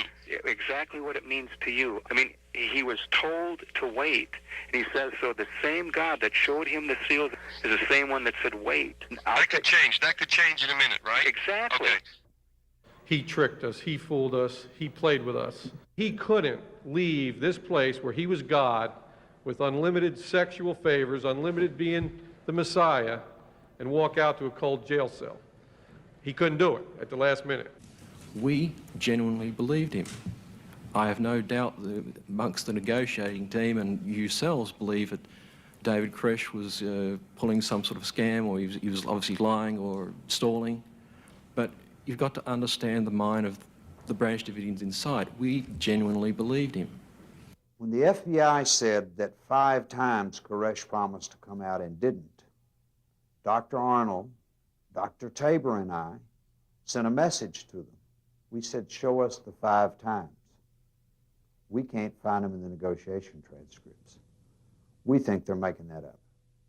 We find no incidents, those of us who've listened to the negotiation tapes and studied the transcripts, of Koresh lying. On March the 2nd, he said he was coming out and then said God told him not to. If any lies were told, it was that, and we would have to know what God said to Koresh in order to call that a lie. Do you people believe that Koresh is actually talking to God? Koresh believes he's talking to God. The FBI wasn't prepared to share David Koresh's contention that we should wait on God to resolve this. The FBI is God. It's going to decide how this is going to be resolved.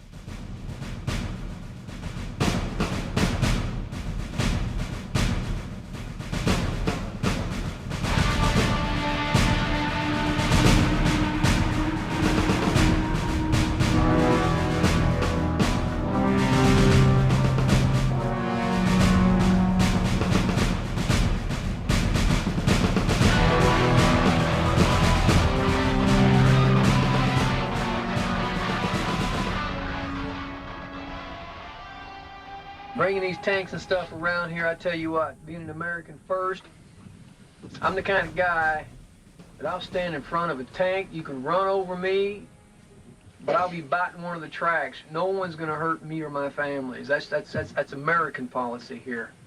Agent Pete Smerick, who was in charge of drawing up the psychological profile of Koresh, counseled a cautious, non-confrontational approach with Koresh in 4 memos written to senior FBI officials between March 3rd and March 8th. According to Mr. Smerick, FBI superiors pressured him to change his assessment to justify a more confrontational approach. They would do things like play sound tapes of rabbits being slaughtered, or Nancy Sinatra singing songs, and then they would bring out lights at night, and not that Nancy Sinatra always was that bad, but the ones that she had kept. The point was this: they were trying to have sleep disturbance, and they were trying to take somebody that they viewed to be unstable to start with, and then they were trying to drive him crazy, and then they get mad because he does something that they think is irrational. You keep playing where you shouldn't be playing, and you keep thinking that you'll never get burned. Ha! I just found me a brand new box of matches, yeah.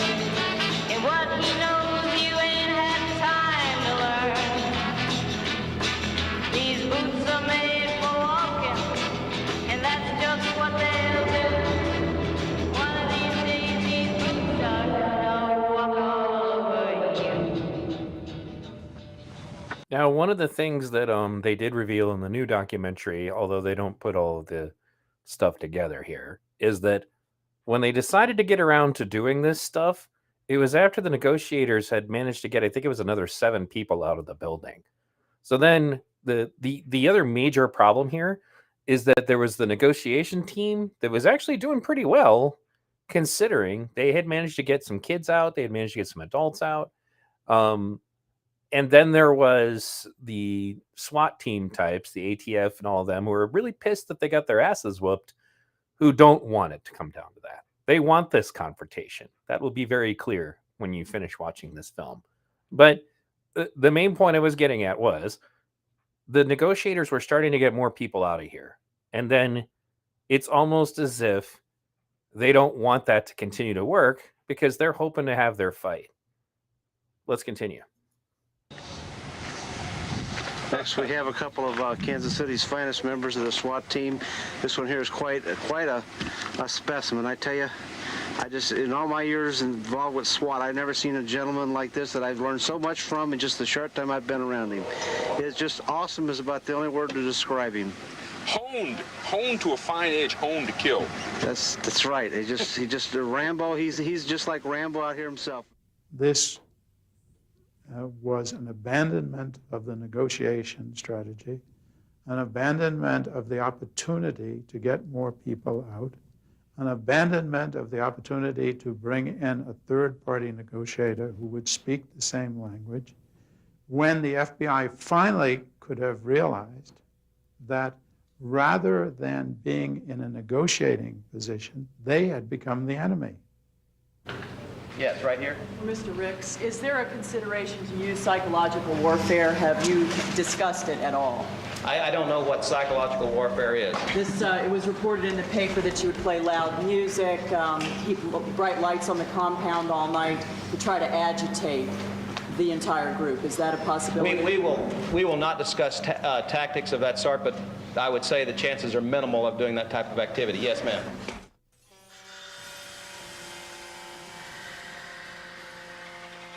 So they tell the press the chances are minimal that we're going to be doing that. Literally while they're doing that. Anyway.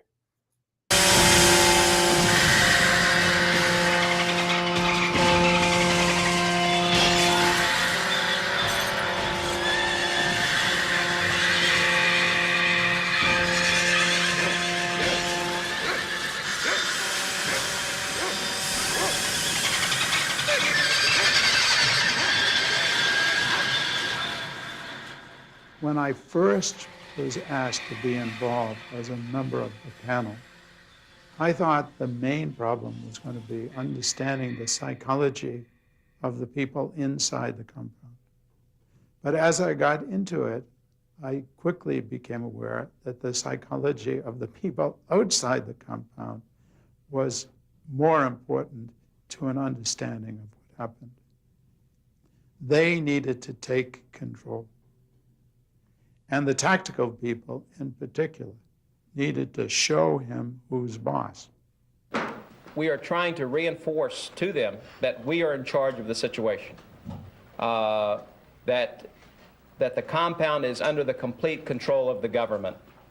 It is in fact no longer their compound, that we have the ability to exercise whatever control we want over that compound. And we will do that from various times to demonstrate to them the fact that they are impotent in their ability to control their everyday lives. They cut off the electricity, which meant that most of the fresh or frozen foods that we had either had to be eaten real quick or were wasted because they spoiled. As the 51 days got well underway, of course, we had no water. The only water we ended up having toward the end was rainwater, which we would have to collect in buckets by putting them out a window or something on the backside. In the Davidians' theology, the thing that could prevent a peaceful resolution would be for the outside to play the part of Babylon, as they called it, Babylon representing in the Bible the forces of evil against good. The more they followed their psyop tactics, psychological warfare and their pressure tactics and demonizing the group and tantalizing the group and pressuring the group, that led to the Davidians thinking, perhaps this is the final confrontation. Perhaps we are to die courageously like martyrs.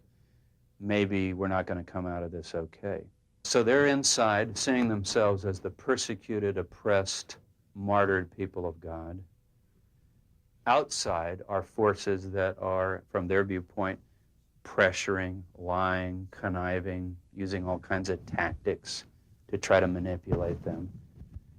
Babylon, in other words, as they saw it, the forces of the world.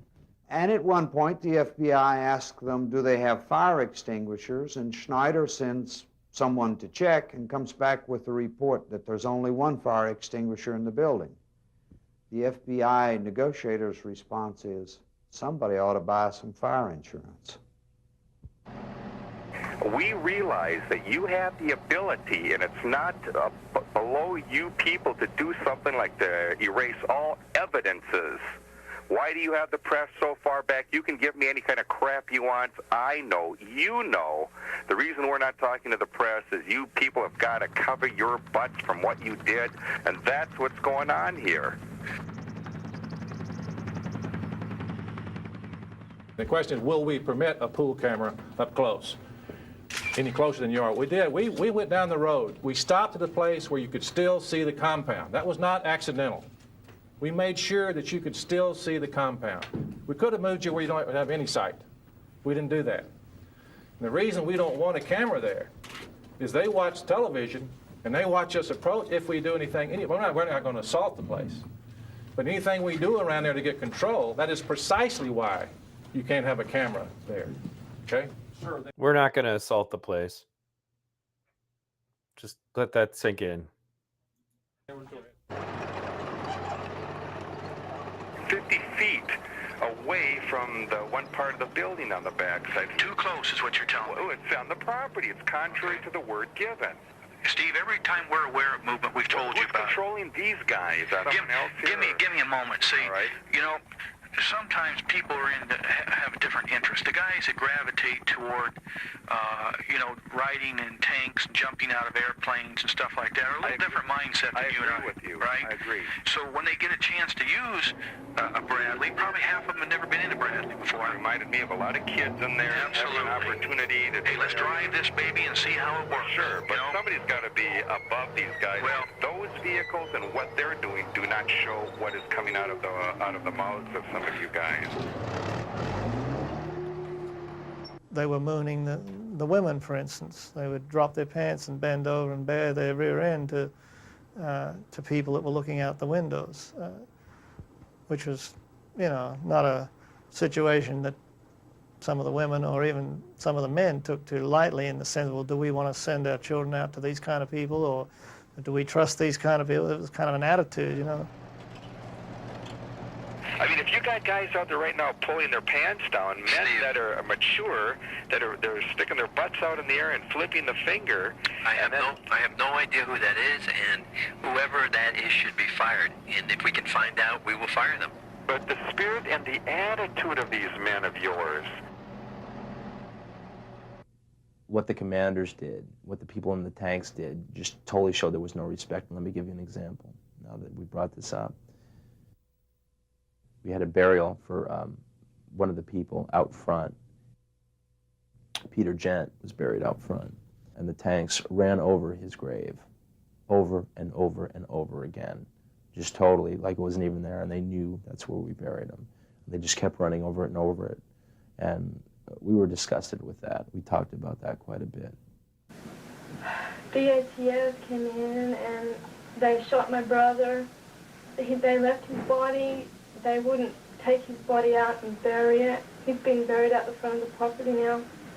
I mean, I thought this was the country of, you know, freedom of speech, freedom of religion, whatever, and just human decency. It just doesn't seem to exist.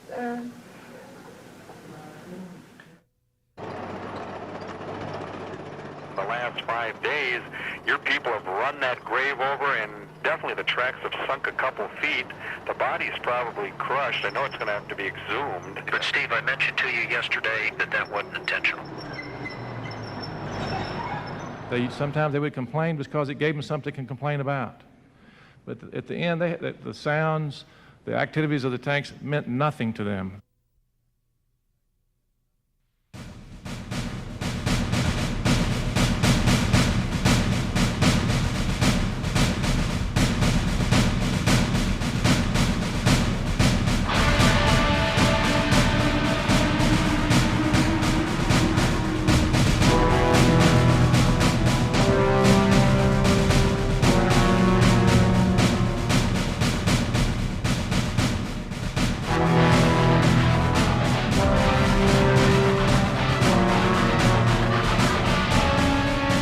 See, at this point, they're just doing things that are malicious. Like, what is the point of this? Running over everybody's cars and property, running over graves. This isn't something you do because you're trying to pacify somebody and get them to come out. This is the opposite. They're antagonizing them. They want them to stay in there. They want to have their fight. Anyway, let's continue.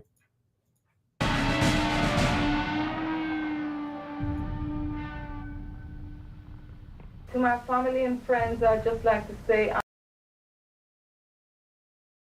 Now, here's where the connection is. That says, Rodney King, we understand.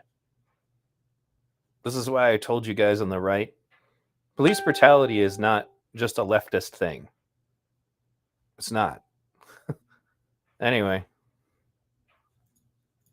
I'm fine. I know that you're all worried about us.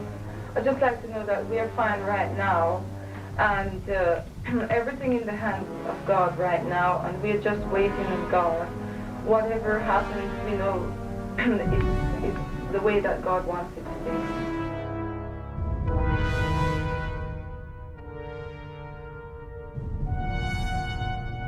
be. They saw all this as working from a military point of view because the people inside the compound, the Branch Davidians, weren't shooting back.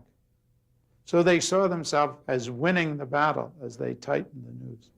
What they didn't realize was we're driving them to the point of desperation, just like our negotiating behavioral science people warned us early on. If they thought that we were all brainwashed and such a bunch of crazies, why would the FBI push David or the rest of us to the limit? Why would you bombard the building day and night with lights and music and noises and wear these people out not knowing how they're going to react? Did they want to create an incident? Did they want us to come out, crazy and start shooting so that they'd have an excuse to gun us down? We didn't know. The other thing of note is that, as I said earlier, the negotiators were getting somewhere. They were getting, a few people out at a time. All of that stopped when this bullshit started.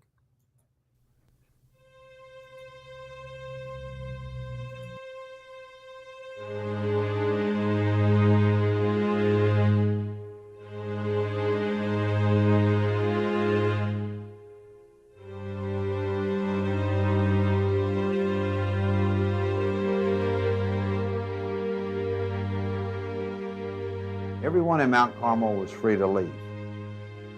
Though theologically the situation is complex, yes, you're free to jump out of Noah's Ark and onto the land that's fixing to be flooded. People from Mount Carmel point out that Noah and his family got into the ark 7 days before the rains began. They were expecting God to use fire this time, and they thought they were in the ark, but everyone was free to leave. Some did. Anyone could have left, but theologically it was not a good idea. You were risking your soul if you left.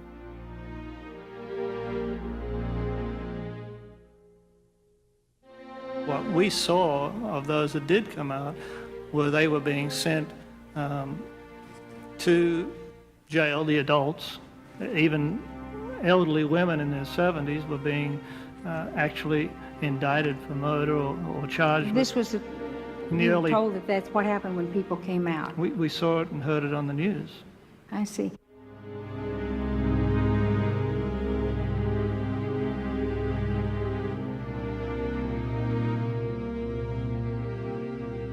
Dick, over the radio, there's been a number of people that have wanted to come in and be a negotiator between ourselves and you. I do believe it would be in the best interest of all if there was a news person in between yourselves and ourselves. We'd about take anybody. Okay. But right now, it seems like we're coming to a stalemate, you know, and we're not getting anywhere. Who would you like to have here when you guys come out? Who would you like to invite here? No. Boy, you've got rocks in your ears, Dick. Okay, explain to me. I'm sorry. You're saying when we come out. I'm talking about right now. Let's get somebody in between us right now to do some negotiating.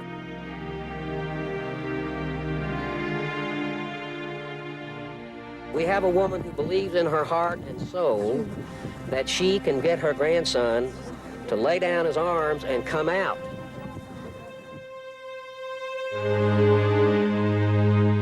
Well, I'm his grandmother, and he's my grandson. All my grandchildren are good kids because I've taught them well. And so I approached and told them that I was there and I'd like to speak to the agent in charge, and that I was a lawyer, and I had David Koresh's grandmother with me, and I wanted to see about talking to him. And after a few minutes, another one came up to me who was obviously the guy in charge and was very surly and declined to give me any information at all. So I started to leave, and just as I left and turned my back and started walking toward my van, I heard a voice say, coming from one of those people, I don't know which one, but one of them said, "I hope she has told him goodbye." That was the mentality of the people who were guarding the gates. Those were federal law enforcement authorities. And their attitude was, we are going to get revenge against David Koresh, and if that means we have to eliminate all of them in there, that's just fine too. That was the attitude that they had.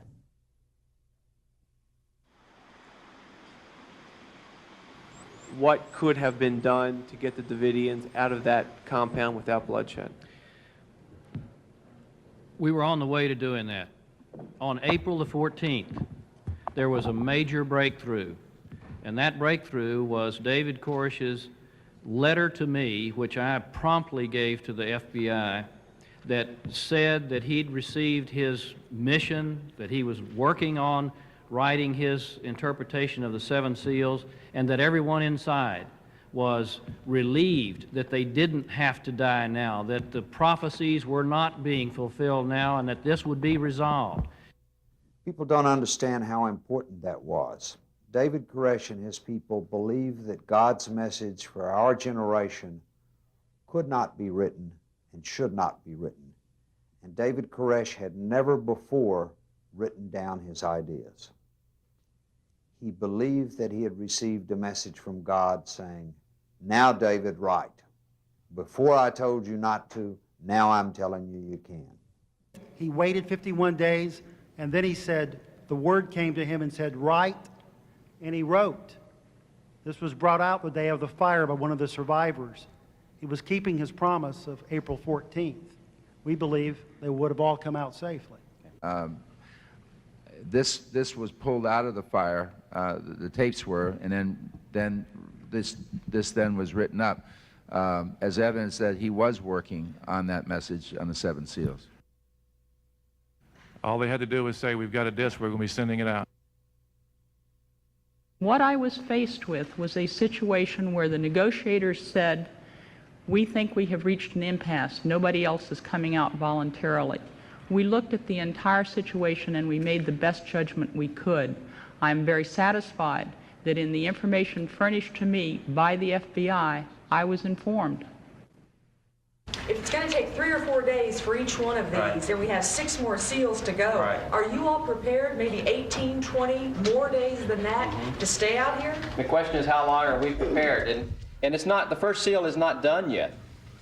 Mr. Snyder says he's going to have to edit every one. Mr.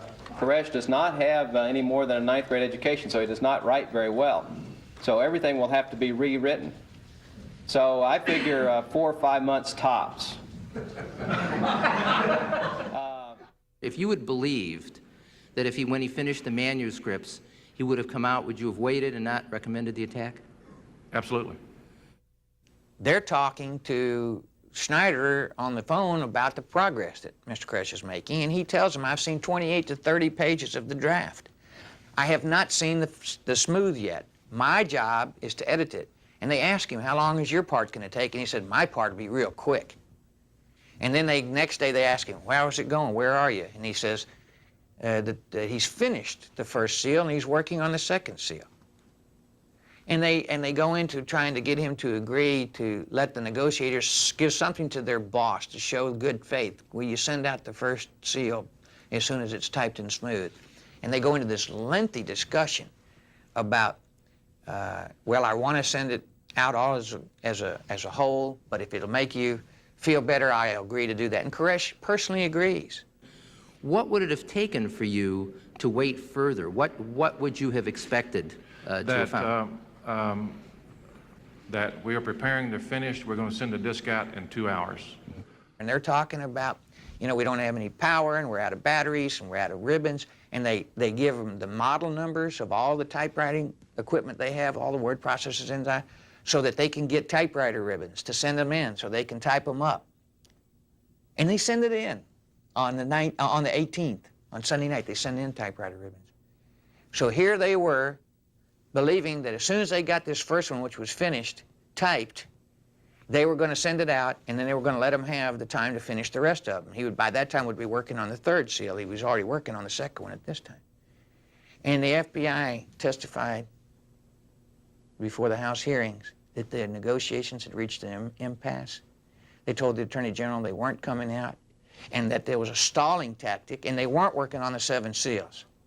Their own negotiators had reached an agreement knowing that the first seal was finished, and in order to get proof of it, had sent in typewriter ribbons so that they could get that proof in their hands, and yet the very next morning, they launched the gas and tank attack. I'm Scott Sonobi, and I'm not being held here against my will. I want my father, Ken Sonobi, in Honolulu to get my kids. If you're watching, I want you to have my 2 daughters, Angelica and Crystal Sonobi. Anything else you might want to say? Don't worry about me. We're going to be just fine because God's in control. Okay, thank you, Scott.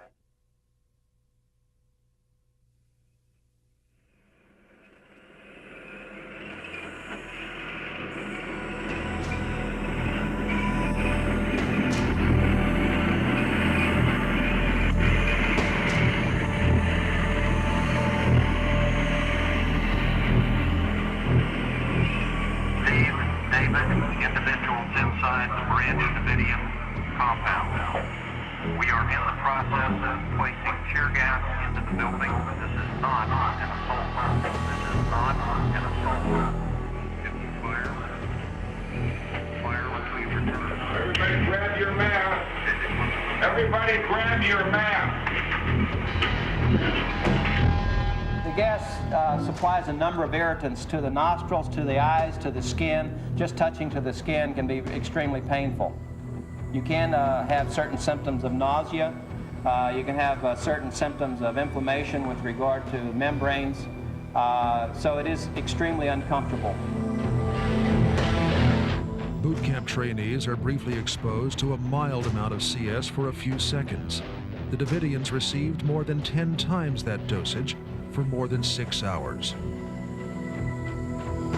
When you come out of that gas chamber and only having been exposed for a matter of seconds, your eyes burn, your nose burns, and all mucous membranes are affected.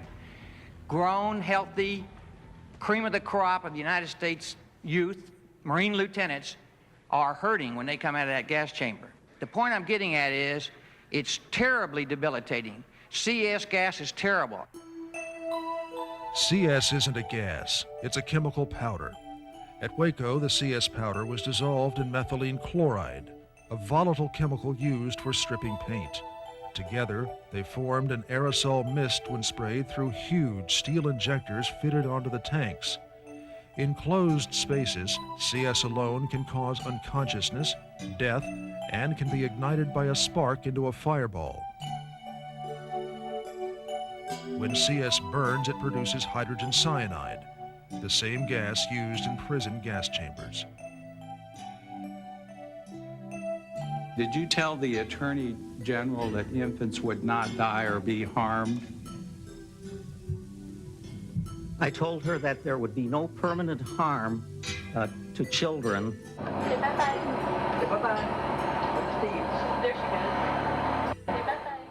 I believe that using CS gas against infants, against old people with respiratory problems, there were 60, 70-year-old men in there, and there were young children. That's torture. And I can just see those kids barfing, vomiting, screaming, because you can't possibly have a gas mask that'll fit a little kid. Didn't their report say that gas masks don't fit on these babies? That's correct. And didn't they know that? They should have known that. You are under arrest. Gas will continue to be delivered until everyone is out of the building. This morning at approximately 6 o'clock, we had our CEV in position. The first place we entered was here on this side of the building, which is basically on the westerly side of the building. We turned around, we came back, and we also punched a hole in here and made also an insertion. This is not an assault. Do not shoot. This is not an assault. We will not be entering the building. This is not an assault.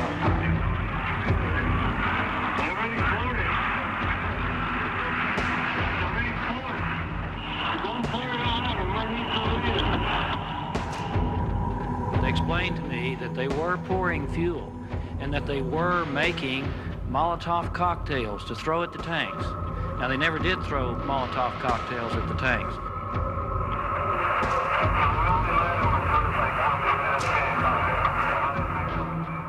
The conversation about that takes place in the early morning hours, 6 and 7 o'clock in the morning. The fire didn't start until right around noon. If you come out now, you will not be harmed. Come out with your hands up, carrying nothing. You are under arrest and stand on the floor. Submit to the proper authority, David. This is not an assault. Do not fire any weapons. Shortly after they started, they began also not only spraying it from the CVs off of the booms, but they started firing ferret rounds on the excuse, of course, we learned later that we were supposed to be firing at them. What did you feel? What were your emotions? Well, we definitely weren't believing what we were hearing over the loudspeakers, that they were not entering the building or this was not an attack. You know, we were told they weren't going to be shooting, and yet they're firing what amounted to mortars or rockets at us, these ferret rounds, which sounded like a mortar. Were you afraid? Yes.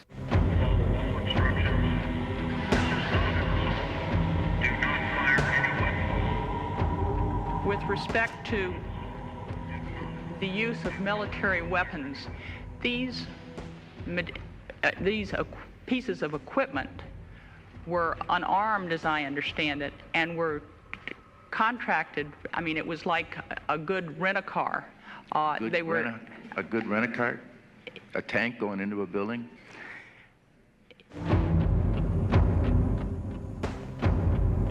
I gotta give credit to that congressman because he wasn't playing around with that bullshit. A good rent-a-car, a tank rolling into a building. This is actually the militarized police department we should be worried about, by the way.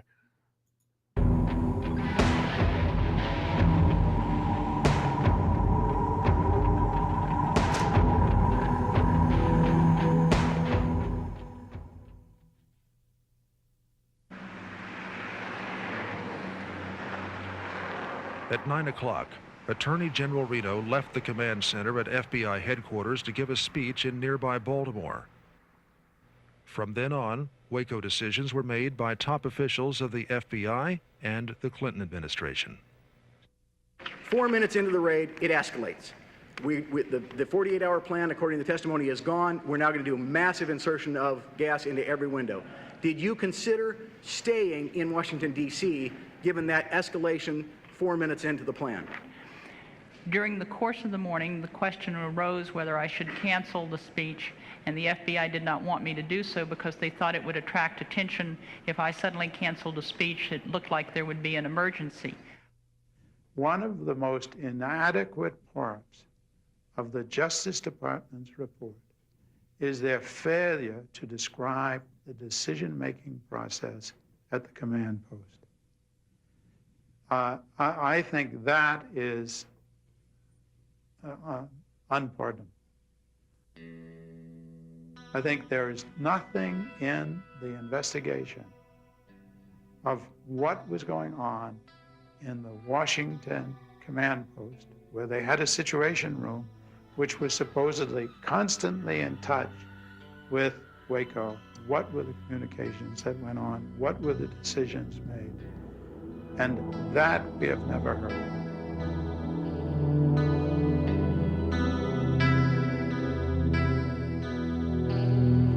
Dozens and dozens of rounds have been fired at FBI agents. The FBI, in an effort to demonstrate its extraordinary restraint, has not returned fire thus far.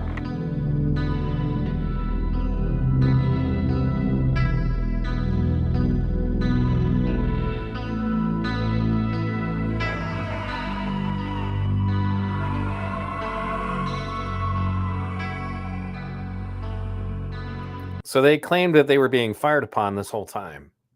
Do you see any video of that? There's plenty of video of these tanks rolling around behind these things. There's no bullets. There's no gunfire.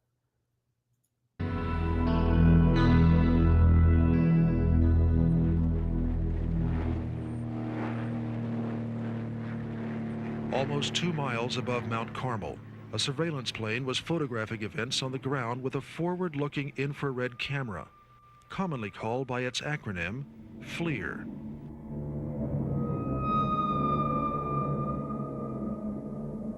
Edward Allard helped develop the FLIR. He's a former manager of the Defense Department's Night Vision Laboratory and holds several patents on FLIR and night vision technology. Now, this is information that wasn't widely disseminated at the time. You can find, I believe, just this segment, but his analysis is spot on. And the stuff that they see with this FLIR camera wasn't brought up during any of the trials or any of the, because it came after the fact. And that's why I said that there are going to be some unidentified people firing into the compound during the fire. And I got an idea of who they are now that I watched the Netflix documentary. But anyway, let's continue. Allard explains what happens as a tank approaches the rear of Mount Carmel around 11:16 a.m. That's the side the news cameras couldn't see. Thermal imagery is not the same as black and white imagery. Even though we're going to see images that look like it's black and white television cameras, it is not. This type of imagery is the same type of imagery that was used by our armed forces in Desert Storm. The bright spots in this particular film are spots that are hot. The gray area are warm, we'll say, and the black areas are cool. They're relatively cool. They're still pretty warm for a Texas midday, but they're a lot cooler than the rest of the surrounding area. If you look carefully, what you will see is the exhaust plume of the tank. You'll see the plume twice when the operator steps on the gas. There it is again. And now what you will see is a short burst there. That short burst, we feel is a gunshot. The next view is a view in slow motion. As the vehicle approaches, we see the plume from the engine, and we have the gunshot. Now, freeze it there, please. You can see now the outline of the tank. You can clearly see the outline of the tank. There's the blade. There's the blade in front of the tank. There's the opposite side of the tank. This hot area back here is the engine, the deck area. And it appears that the shot that we're looking at is coming off the rear deck area of the tank. Now, it's important to note this is behind the compound where nobody else could see. Only the FBI and ATF and whoever else they had out there got this, like who had a view to this. The media couldn't see this. This particular one, the burst lasted about 1 second. And we will see shots similar to this throughout the tape, and nothing else appears with the type of thermal signature that we get of gunshots. Did the FBI fire one shot, even one shot at the Davidian compound? Not throughout the entire standoff.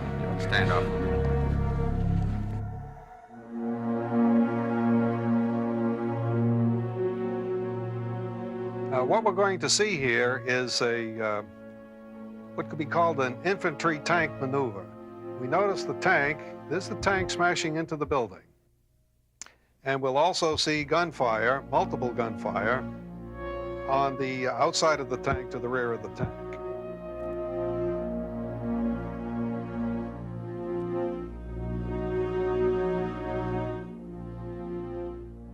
Right now, we're seeing a close-up view of exactly the same thing. And the important thing to notice is the gunfire, multiple rounds being fired from at least 2 different positions. And it's about 10 bursts in approximately 2 to 3 seconds. And according to our calculations, it indicates that both positions are firing automatic weapons. There is nothing in nature that would duplicate these type of thermal signatures, primarily because of the short duration of the bursts themselves. Nothing in nature could do that. And I'll remind the American people one more time that during that entire time, those 6 hours, and indeed those 51 days, the FBI never fired one shot at the Davidians. What we're going to see now is rapid fire in the courtyard right behind the dining room area. And you can see the fire going on, but it's difficult to see in real time.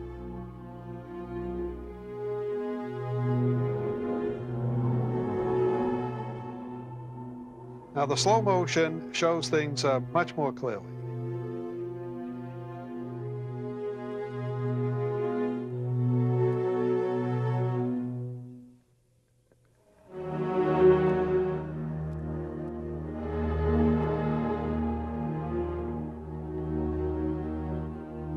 There are 2 positions. We look at the tape carefully. There are 2 positions, and apparently by the signature itself of the burst, it apparently is going from this area here into the dining room area.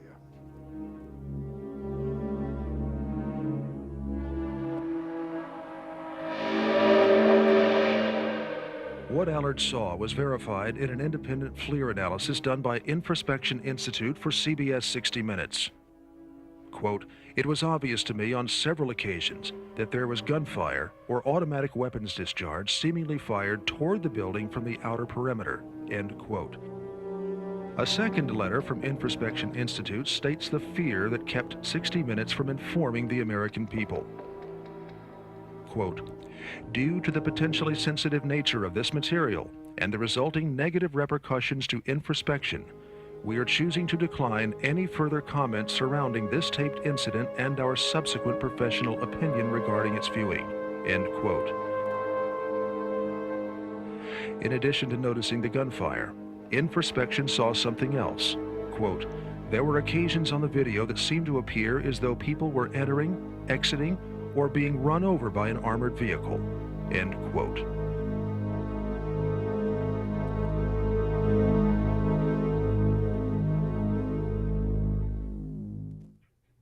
The whole idea here was not... So let that sink in for a second. You fill a building full of gas, and then you fire at people who are coming out of that building. Not to hurt people, right?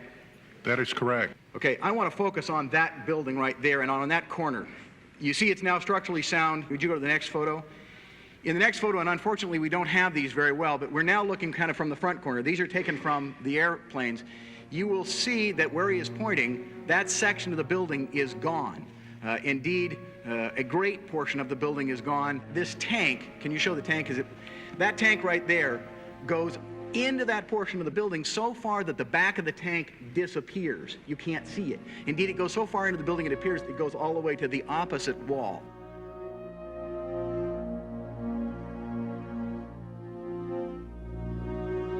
And it goes in and out, and in and out, and in and out.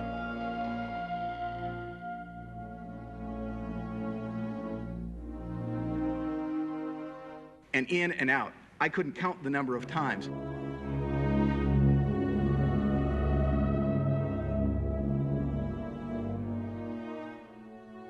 There was a discussion that there may come a point in this where we would try to poke holes in the building. My understanding... I understood that. Yes, sir. This I don't see as a whole. No, I understand that, yes, sir. And I do not believe that there were any bodies found in that area. The closest bodies were found a little further in. Yes, sir. Each one of those 5 bodies, it's reported, had extensive, according to the autopsy report, extensive body mutilation. Now, I don't know.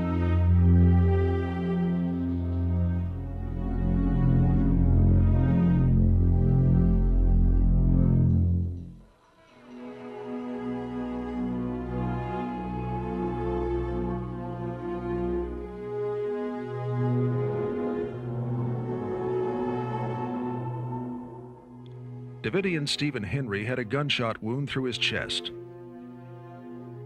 His leg was sheared off at the hip.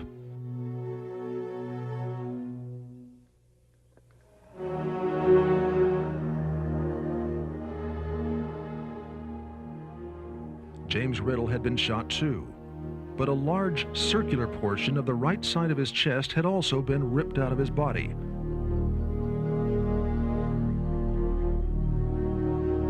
Riddle's red shirt was dangling from his wrist.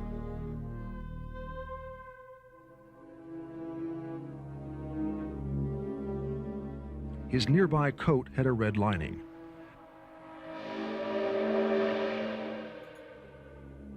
So don't forget, those are bodies that were found in the area that tank was headed in, and they had gunshot wounds. But don't forget, supposedly nobody's firing on the compound at this point. This gunfire occurred at 11:24 a.m.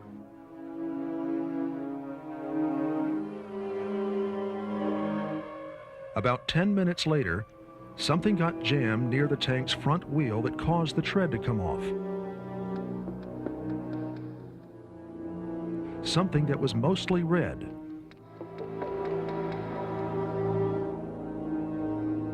The available evidence indicates that could be James Riddle's body.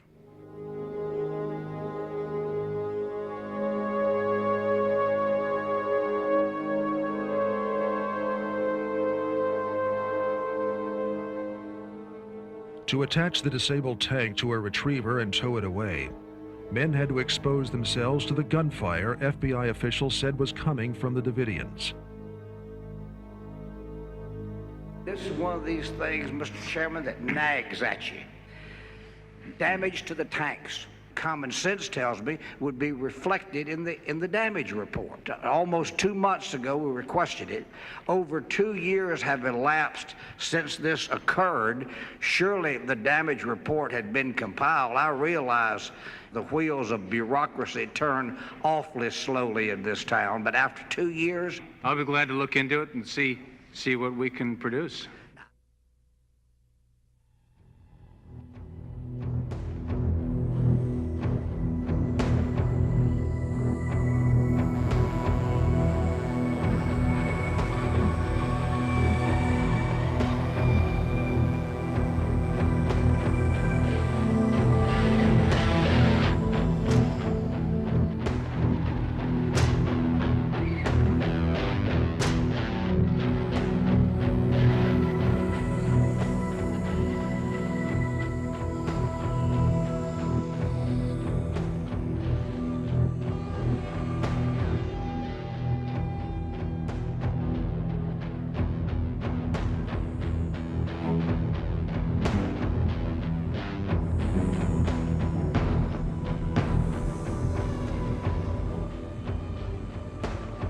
move the opposite way to get away, as far away from the direct contact with the gas as possible, because if you got it on your skin, any exposed skin, it would just burn the heck out of you. Felt kind of like battery acid or something like that. Very irritating, very painful.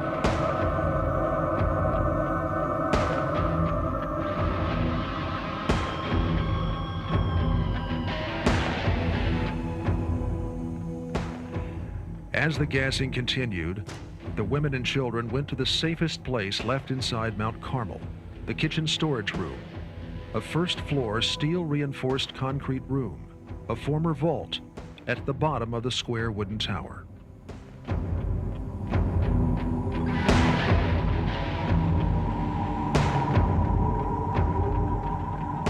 The women and children ended up going in there, and because they didn't have gas masks and stuff, they were covering themselves with wet blankets and wet towels and things like that.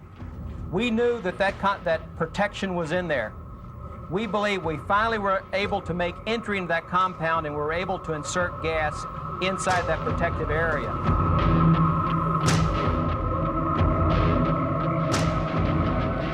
He actually drove right through the middle of the building into the kitchen area, and basically at point-blank range fired gas into the concrete room where the women and children were.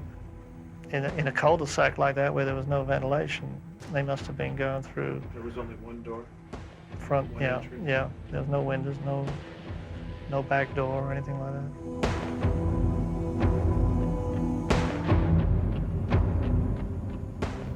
We put massive gas in there. Their gas mask by that time had to be failing.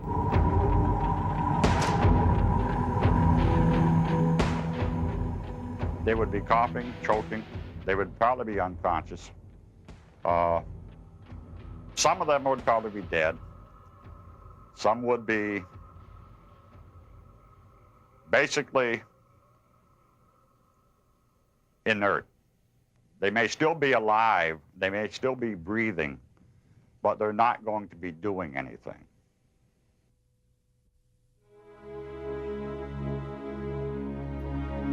So that would be the state of the people in the building at this point. Anybody who is in the situation that they created. How the hell are they supposed to come out at that point?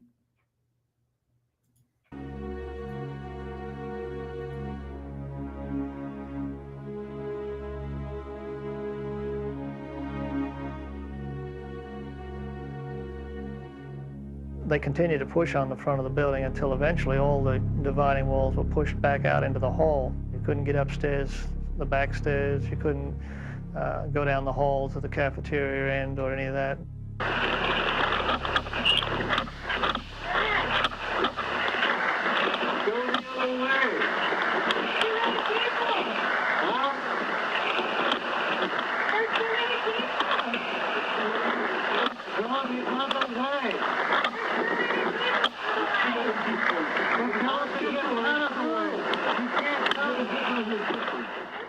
In planning very large actions of this sort, like the going in at the building, you do a lot of planning, like if this happens, then this, we'll do this, and if this happens, then we'll do this, correct? Yes, sir. Now, did you consider that fire might well occur in this instance, and if it does, we do this? Yes, sir. We did. I want to ask, what was the FBI's fire plan in case that there was a fire during their plan to end the siege? I have no knowledge of that. Did you ever ask them what their fire plan was? No. Mr. Gray, did you ever ask the FBI what their fire plan was, or did you know what it was? I did not. Mr. Sharrow, are you aware of what the FBI's fire plan was as a contingency in case a fire started from any cause during this attempt to end the siege? No, sir, not at all. Does anyone know if the FBI had a fire plan? I don't believe so.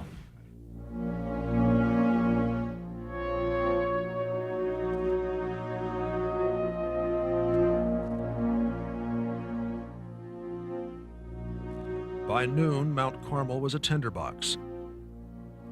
A heavy layer of dried CS dust coated everything inside. Large amounts of kerosene and Coleman fuel from containers crushed by armored vehicles saturated the floor. Vapors from methylene chloride, kerosene, and Coleman gas filled the air.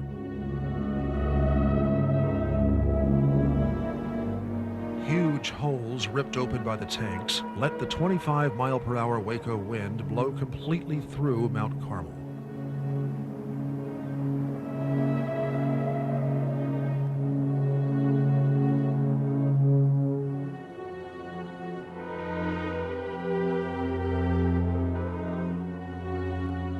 When the governmental agency made a decision to breach holes into the building, they set up a configuration of a pot-bellied stove.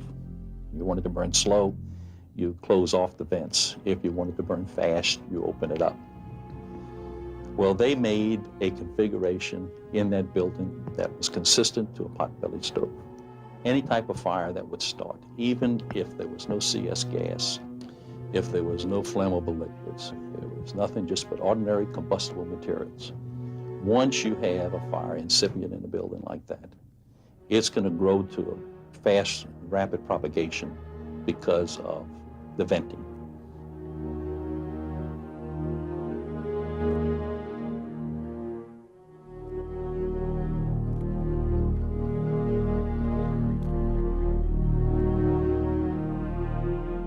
At this front corner, a combat engineering vehicle has just made its last injection of CS. That small black dot is the nozzle tip, ice cold from the carbon dioxide propellant used to force the methylene chloride CS mixture into the building. Less than a minute later, the first of 3 separate fires that started in 3 separate locations within a 3-minute period began here on the 2nd floor, while the fresh mixture is at its most volatile as a fine mist.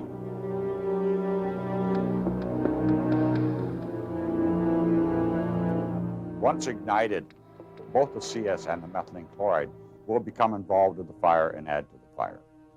Those sources will tend to produce a fireball or a flash fire.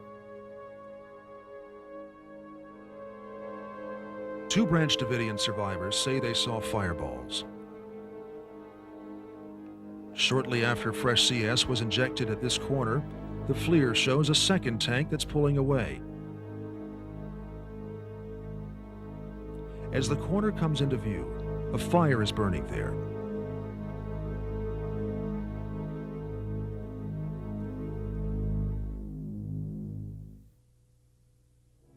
David Thibodeau said he was here and saw a fireball that ran the front length of Mount Carmel, possibly igniting another fire here in the kitchen dining room area, right next to the concrete room where the women and children had been gassed earlier.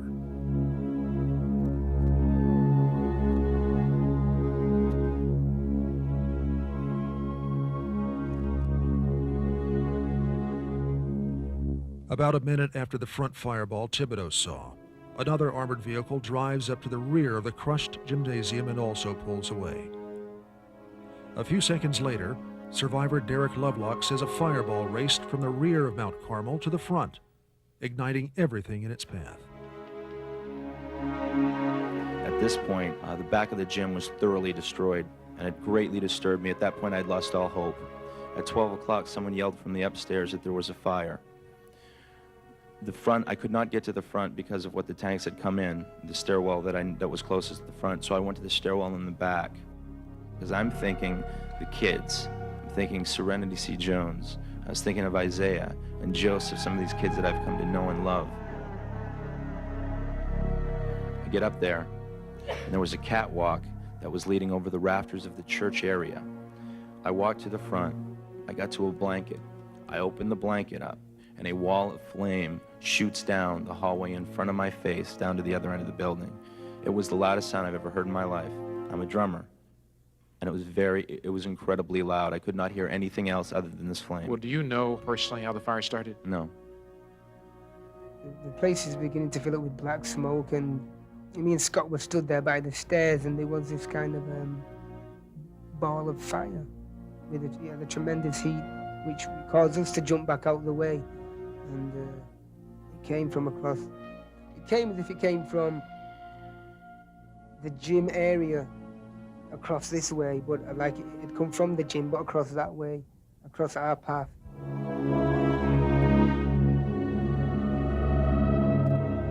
It's believed the fireball Derek Lovelock said he saw started here with this flash.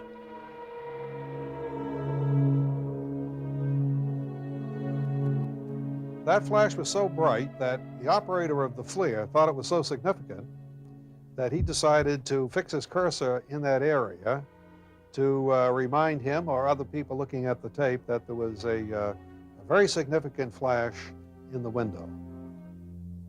When we see it in slow motion and we see the flash, it appears to be a single flash, but it is not a single flash. It's actually two flashes. We get a primary flash and a secondary flash, and both of these flashes last about 1/2 second each. And they're most likely detonations inside the building itself. Now, if some of you just saw this flash here, that is a momentary event. In my opinion, that's a reflection due to sunlight reflecting off some object in that debris.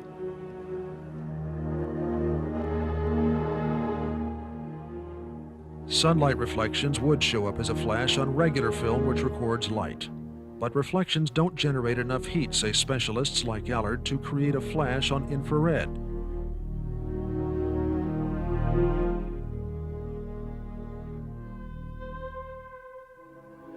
Infraspection analysts noticed the same flash. Quote, "A portion of the video showed a flash or pyrotechnic explosion in one portion of one of the buildings," end quote.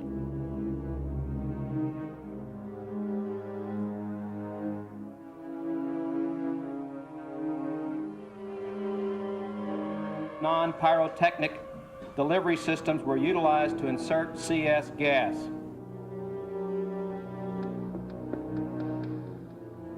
This pyrotechnic projectile is one of two found in the rubble of Mount Carmel. It's a 40mm military device that's fired from a handheld grenade launcher. This one was found here, near the corner of Mount Carmel where the first fire started. The other was found here, in the kitchen dining room area.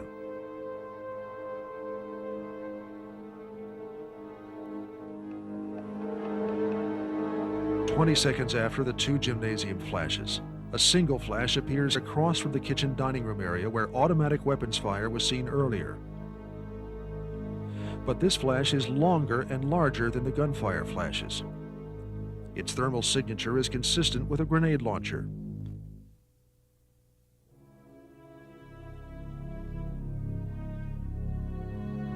At the same time, still more automatic gunfire can be seen coming from the field to the left of the demolition tank.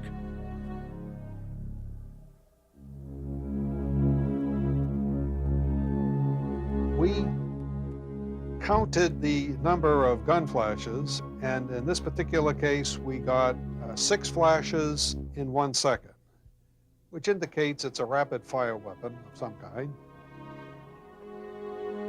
And we also can see from the tapes that the fire is going in this direction towards the gymnasium where we saw the flash in the window.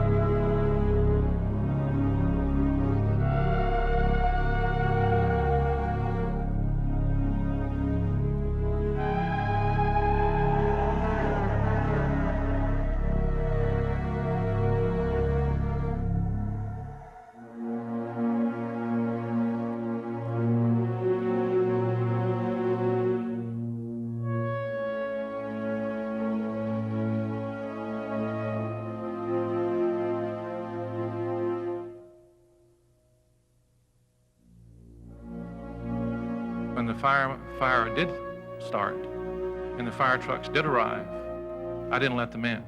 I held them at the checkpoint because I didn't want the firemen to drive into gunfire. I just wasn't going to permit it. I mean, it's a terrible thing, a very terrible decision to have to make. But it didn't hesitate. It took me that 2 seconds to make it. But So their fire plan was let it burn to the ground. That was the fire plan. You just didn't let them come in, the firemen, to deal with gunfire that wasn't taking place. That's the other thing that this thermal airplane footage proves, is that nobody was firing from inside this building. we held the fire trucks.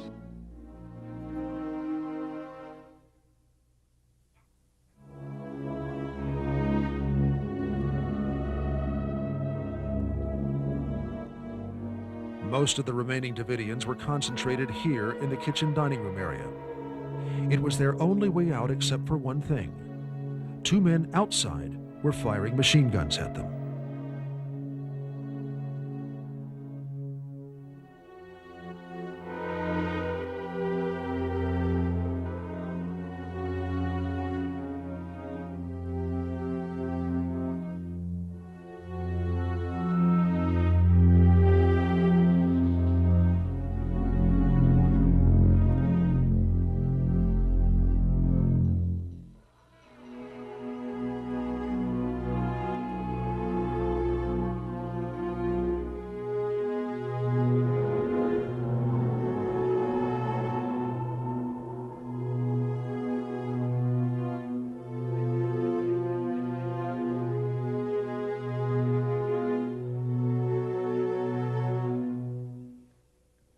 These are embers that are flying off the building, but you can see up in here that this is rapid gunfire. When we analyzed the tape, we found out that there's 2 people there in this area here. And they're firing for about 30 seconds in this area right here where we have the burning dining room area. And it's almost continuous gunfire. And towards the end of this particular section, we find out that the people doing the shooting are actually retreating away from the fire and shooting as they're retreating.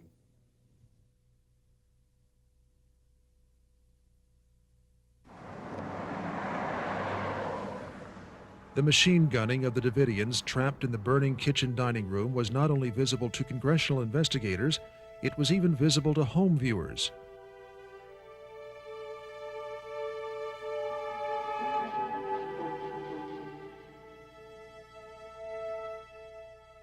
So was the gunfire behind the tank smashing into the rear of the gymnasium. Neither was mentioned despite the fact the FLIR tape shown to the Joint Committee had far better clarity than the copy used in this film. We've heard that in the 51 days the FBI was involved, they did not fire a single shot.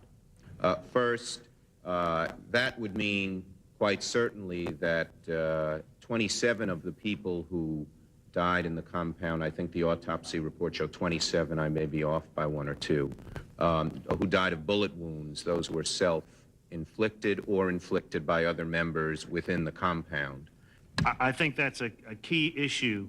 The fact that Koresh was capable of setting the fire, of killing his own followers, that parents were capable of killing children, or adults were capable of killing children, really says more about the mentality of the individual that you were dealing with and the difficulty in trying to figure out the best way to talk he and his followers out of that compound.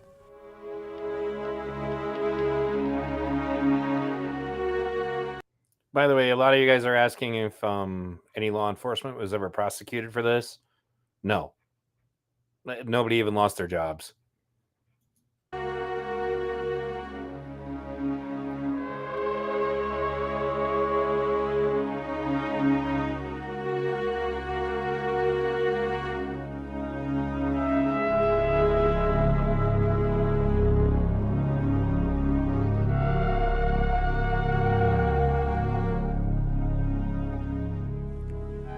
There came a point in my rolling on the floor and trying to protect myself from the heat and being in the pitch black, not able to see, But the voices of those behind me screaming kind of got through to me.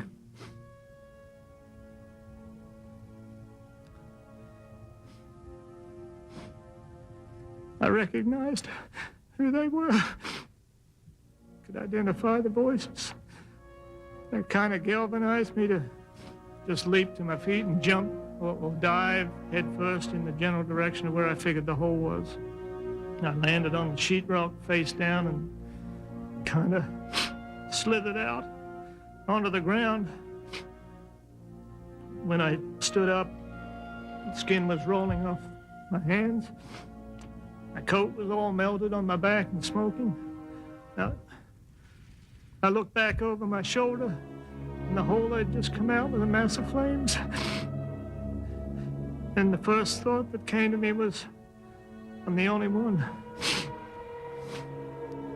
I tried to look, what do I do now? Where do I go? And I looked to my left, and I looked to my right, and as I did, I saw David Thibodeau and some others walking up to the front gate with their hands in the air. And it was the first time I realized that others had got out besides myself.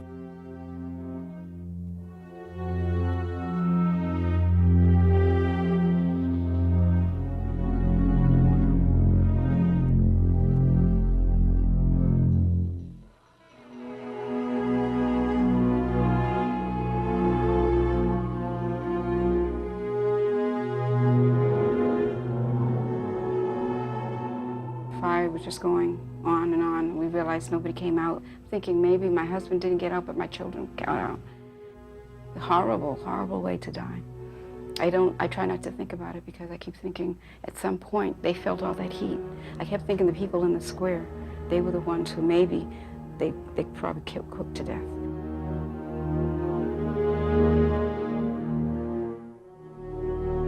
Besides gunshot wounds, the majority of bodies had high levels of hydrogen cyanide, the deadly poison produced when CS burns.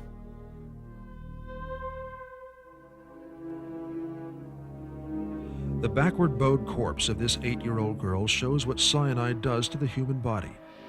It makes the muscles contract so violently that they can actually break bones.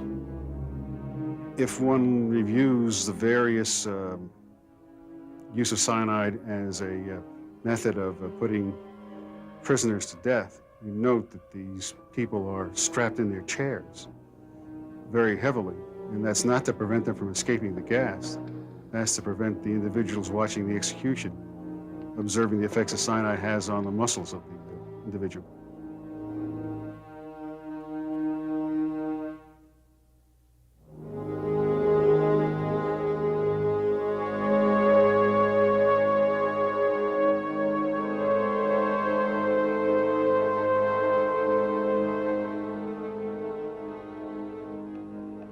As part of the evidence response team, I was one of the primary photographers that had to photograph the evidence before it was recovered and as it was being recovered and placed into the appropriate bags. So I want to take a second and address this excellent comment by Steel Stargazer.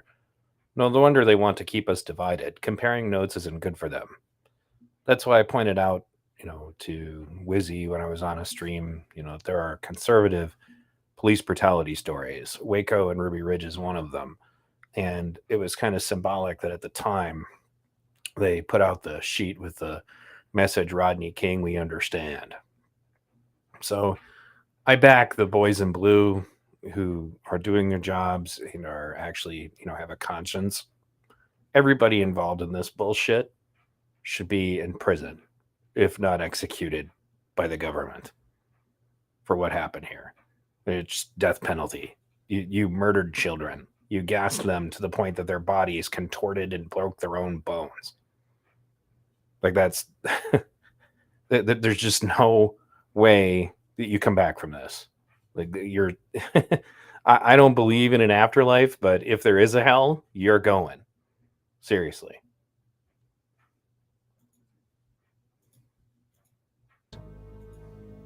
I photographed the process, David Koresh's living quarters, and I also photographed all of the bodies from what is termed the bunker.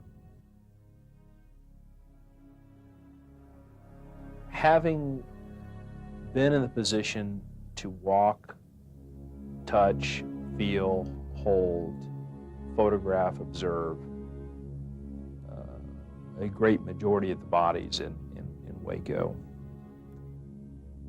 I'm left with an overall disturbing, kind of haunting opinion that many of the people in the residence were homicide victims.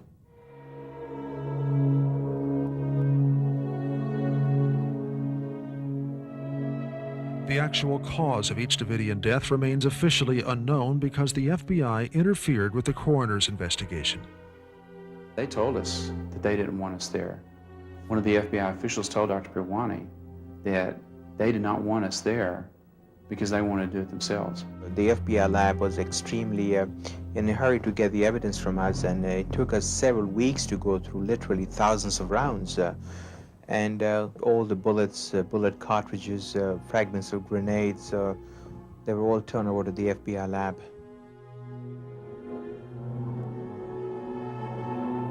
No independent examination of any of that evidence has been allowed, including the illegal firearms the FBI says were found in the rubble. Is that a weapon illegal that you found at the compound? This is an AK-47 type rifle that has been converted to permit full automatic fire. Making it illegal? Yes, sir. Thank you.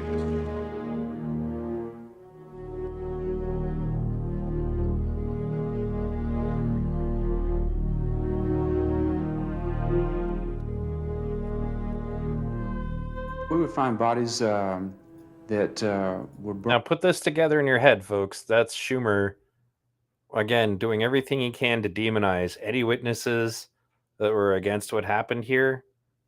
You know, like doing everything he can to paint people inside in the worst possible light, doing everything he can to cover up the obvious incompetence and corruption on the part of the ATF and the FBI in this situation.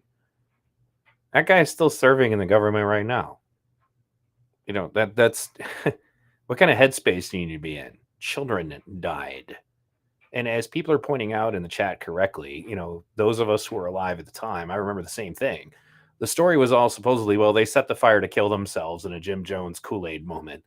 You know, any kind of impropriety on the part of the law enforcement that was present, you know, was completely absent from the story. That's another one of the reasons why I brought up this story would have been very different if those people all had cell phones. Somebody suggested to me they could jam the cell phones, but if they did that, that also would be further evidence of what are you going to hide. This whole situation would have gone very differently with the way things are right now. So protect the internet because it's extremely powerful. Anyway. Burned a lot more than maybe another body in very close proximity. There were bodies that were burned to a crisp, and then very nearby, there was paper that wasn't burned, there was clothing that wasn't burned.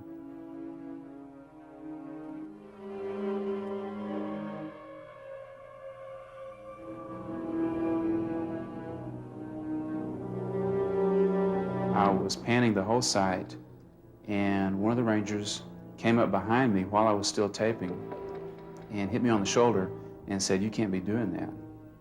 And so I said, "Okay, that's fine, no problem." And then he asked for the tape. And I said, "Well, I'm shooting for Dr. Pirwani, and I'm not going to give you the tape until he says it's okay." Finally, we found Dr. Pirwani, talked to him, and he agreed that it was okay for me to give them the tape, so I did. They promised us that all they wanted to do is review it, and they would give it back to us the next day. And they didn't. They told us that they had misplaced it. At one time, they told us that I have it in my briefcase and I'll give it to you. In fact, we said that we're going to delay giving you reports until you give a tape back. And of course, they said, sure, we'll give you a tape back next time we come to your office. We, in fact, suggested we would go to Waco and collect the tape from them. And they said, no, it's the San Antonio office. And at a certain point along this discussion, they finally said, the tape is lost. We can't give it to you. The Branch Davidians had families. So at this point, you've destroyed evidence again. And what's important is the long-haired forensic expert guy pointed out was they didn't just tell him we want to review it. They said you can't be doing that, meaning don't film this. And then they wanted to control any and all evidence to ensure that they got the narrative that they wanted. They had people that loved them. One of the worst things that I can remember about this was a phone call from Israel, from Shulamit Cohen, the mother of Pablo Cohen, an Israeli Jew, talking to an American Jewish lawyer, watching that gas be inserted into that building, watching an American tank knock down an American house and then it burst into flames. And you imagine the images in an Israeli's mind with the Holocaust survivors in Israel? I couldn't answer. I think you can tell from today, it's not often that I'm without words. Gentlemen, I could not explain to her how that happened, and her answer, her question was, I thought he would be safe in America. I know I'm a Christian. I like practicing my Christian beliefs. I know I'm going to heaven when I die with my kids. I teach in charge of the nursery, used to do Sunday school, youth group leader. If someone tries to stop me from doing that, obviously I'm going to be upset. We have plenty of freedoms in this country, which I love, but that does not give me the right to go kill someone, go to my house using my children as shields and say, I'm not coming out, I've broken the law, I'm not coming out until God tells me to. That is wrong. Byron, Floyd Clark, Jeff Jamar, Dick Rogers, like them or not, or like what we do for a living or not, they've been law enforcement officers, some of them, longer than I've been alive. And with that comes a lot of experience. What I'm saying is, you have to trust the people in charge at the time. I'm low in the food chain, so I'm standing by what they did, because I do what I'm told as long as it's legal and moral. My God, torturing babies and saying it's part of their job and saying it's okay because their parents were bad. Our whole society is structured around the notion that if parents are bad, we protect the children even against the parents. In this case, the FBI and the government took the position, why, not only do we not protect the children, we use them as an instrument to try to get their parents to do something. We'll torture them so their parents will do right. Oh, my God, where did they think that up? We thought that their instincts, their motherly instincts would take place and that they would want their children out of that environment. It appears they don't care that much about their children, which is unfortunate. At this point, is there any doubt in your mind or the Justice Department's mind that the fire was set by the cult members? I have absolutely no doubt at all that the cult members set it based on all the information that has been furnished to me. The survivors that came out, their clothes smelled of accelerants. They smelled of diesel fuel. They smelled of lantern fuel. They smelled of lighter fluid. And the laboratory later came back and confirmed that they had done it. I would like to know why key information as to how some of this contamination occurred was omitted from the reports, specifically those survivors who exited the south side of the building. They had to walk through an area that was contaminated by fuel from large tanks spilled by the government tank operations. So, to quote Sitch and Adam, have you considered America bad? Doesn't that just sound idiotic when you look at a situation like this? The thing that really concerns me is why the building was so totally destroyed afterwards, after the fire was out. There was no firefighting whatsoever attempted, and then the crime scene, and it was a crime scene, was totally, absolutely destroyed. And I've seen this happen before. Did you see the FBI changing the crime scene in any way, moving things around, things that were not normal according to your procedures established? Yes, sir. As I had said earlier and didn't get to finish the answer, they were moving the vehicles, which destroyed valuable trajectory evidence. And in the end, it turned out it didn't matter because the But it didn't seem to be standard operating procedure. You don't consider that standard operating procedure, do you? Certainly not in any crime scene I've ever been on, no.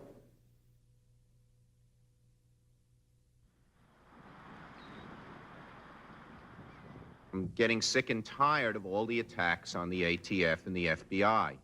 Sure, you guys may have fouled up and done a few things wrong, but you acted in good faith. You were trying to enforce the law. Oh my God, Schumer, shut the fuck up. And we should give you the benefit of the doubt because of the person, David Koresh, you had to deal with. Let me be clear. This investigation has not uncovered any evidence of political corruption or influences. We have not found any of that. There was no conspiracy to kill Branch Davidians. The record of the Waco incident documents mistakes. What the record from Waco does not evidence, however, is any improper motive or intent on the part of law enforcement. David? Well, who do we have here? Now, if that doesn't send a chill up your spine, what will? Who would you just imagine. There's all kinds of shit this guy said that are the reason that I could never vote for him. And people just told me to get over it. So, Joe fucking Biden. Koresh and the Davidians set fire to themselves and committed suicide. The government did not do that.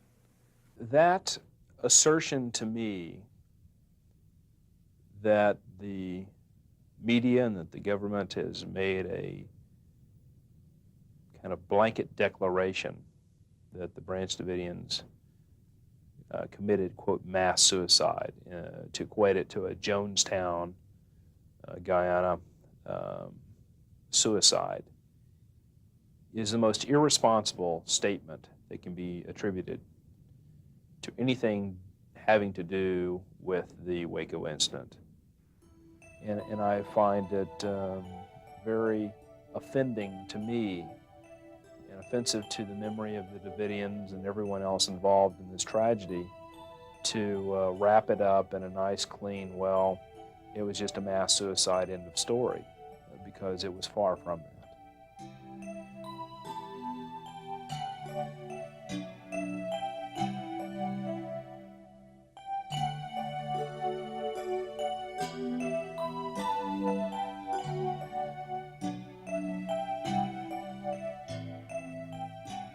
Suicide, per se, was absolutely unacceptable to the Davidian theology. They held the standard Christian view.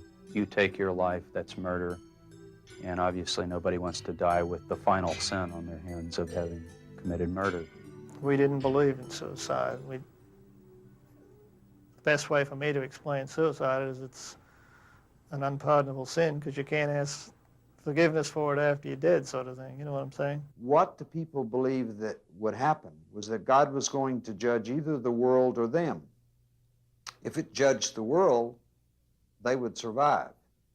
If it judged them, they would promptly be in heaven. As one of them afterwards said, Livingstone Fagan, who lost a wife in the fire and his mother in the fire, he said, those of our people who died are highly honored in heaven, and so we should not worry about them. The thought was that the army of Babylon would kill them, as perhaps it ultimately did. The way things are supposed to happen in this country is when someone's suspected of a crime, even if it's child abuse, even if it's capital murder, we give them a trial, a jury finds them guilty beyond a reasonable doubt before they go to sentencing, then a jury or a judge sentences them, and an appeals court makes sure the trial was conducted with due process. And then and only then do we kill them. We don't kill them first, like happened in Waco on April the 19th.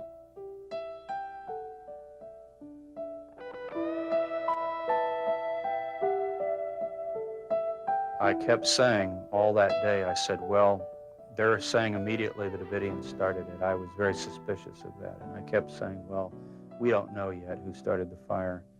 What we do know is the FBI delivered to David Koresh the Armageddon that he thought would someday come, but it didn't need to be April 19th, 1993.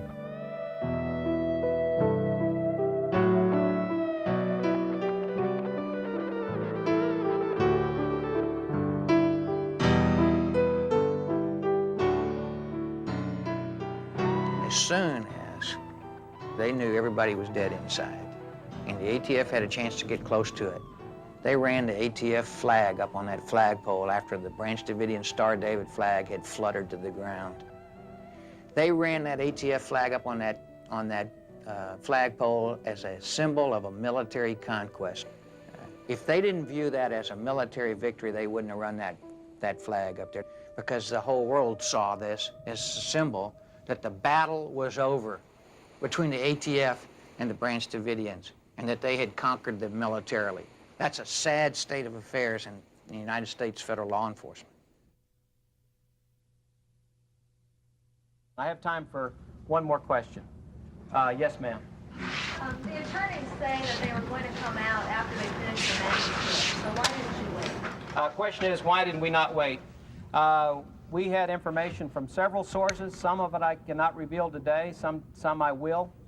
Eventually it will come out, but I can say we have other sources that I can talk about that said that David Koresh said he played the game.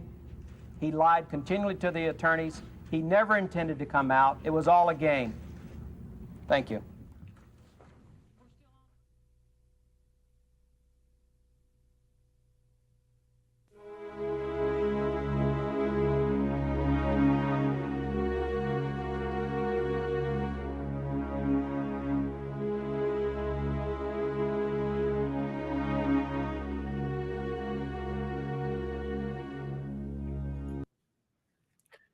Well, folks, that's it. We'll talk a little bit now, and it's been a while since I watched that, and I definitely echo, what people are saying in chat. Yeah, this pisses me off too. This is one of the moments, because around this time was when I was becoming an activist, so this was definitely one of the things that led to me heading down the path that I did, that made me V Radio. And again, put it into perspective. The funny thing is, I had forgotten Joe Biden was present for those hearings. And that means that Joe Biden came to that declaratory statement after listening to all the testimony, after hearing how the ATF had fucked that up, the FBI had fucked that up, and that guy is our president now. Schumer is in a high position in the Senate. Those are the people that run your government. It is fucked up. But I don't know if you saw it, THX. Joe Biden was in the video. I paused it when he was there. Anyway. But anyway, if you guys have comments about what we just watched, I'll bring them up and discuss it with you for a while, and we'll continue the stream for that. So, but yeah, they did kill dogs. They just shot the dogs right out of the gate, and the dogs are actually in a pen. Like, there was no reason for it. So, yeah. So this documentary always makes me numb afterwards. I go through rage, particularly when you're looking at that picture of that little girl's body that was contorted because of being gassed. It's really hard to contain yourself, especially when you have your own kids. But Tam, if you're gonna do that, if you're gonna do this, I would make sure that you use the original clip, which I can give you. There are people who have uploaded this. This documentary is old enough that people can upload it without getting in trouble. But I think they did a fantastic job with this documentary. But so this is it, guys. Again, if you considered America bad, you just see everything through the wrong lens. If you just looked at this from a different point of view, that's the reason why I was like, you guys don't know shit, man.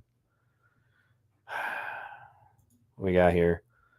Waco, Ruby Ridge, Bundy Ranch, even January 6th, they're all just statements of terror. Do not oppose the U.S. government or we will literally kill you and your family. And to be fair, the Occupy camps were cleaned up pretty violently as well. So it's not unique to one side or the other. That's for sure. And that's one of the reasons why when you have Antifa openly stating that they need to overthrow the government, posting images of the White House on fire, as somebody who leaned on the left, I was like, well, that's stupid. You're going to get us labeled as a terrorist ideology. Great freaking job, man. And it's almost like that's what they want. But yeah, make no mistake. They want to overthrow the government. So I'm sorry to put you through that, Steel Stargazer. I hope you're all right. Again, that documentary seriously messes people up, man.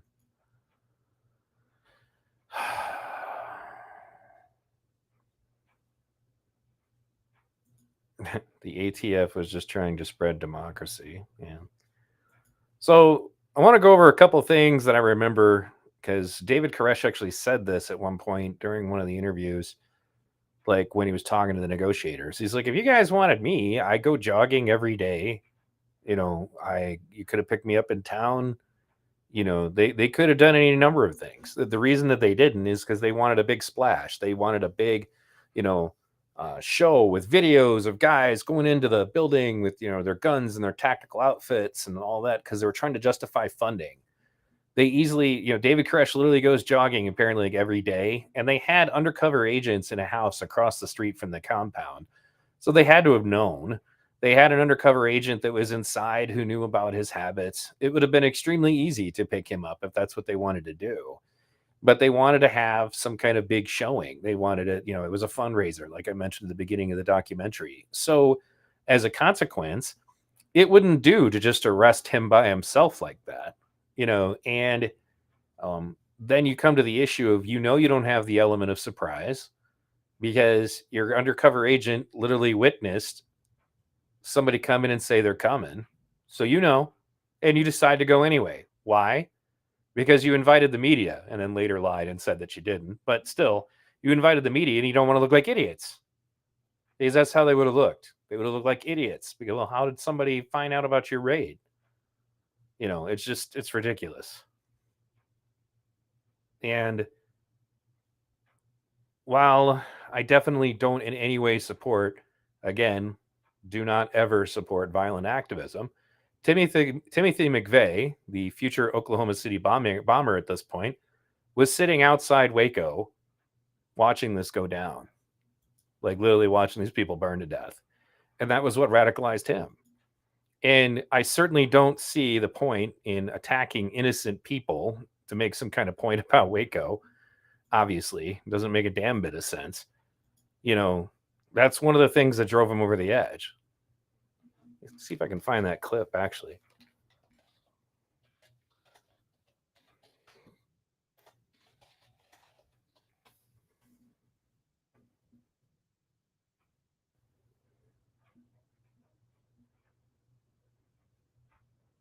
Okay. Let me see if I can find it.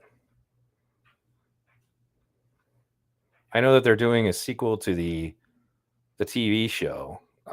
They did a pretty decent TV show about Waco. It was a dramatization, and they're doing a sequel to that, and they're going to talk about McVeigh. So, any case, it's important to understand, folks, put it into context that a lot of the same people that are running our government now were in the government at that time. That they acted to cover this up, that they acted to ensure that it was seen only, through their eyes, the only way that they wanted it, essentially. They wanted their version of the story out.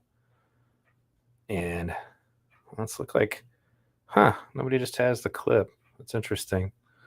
But that was in the Waco documentary that Netflix just put out, the one that leaves out a lot of stuff. But yeah, Timothy McVeigh was literally sitting outside Waco when all this went down. And it was one of the things that radicalized him. So let's take a look at the chat here. I'll pull this up now. Oh. All right.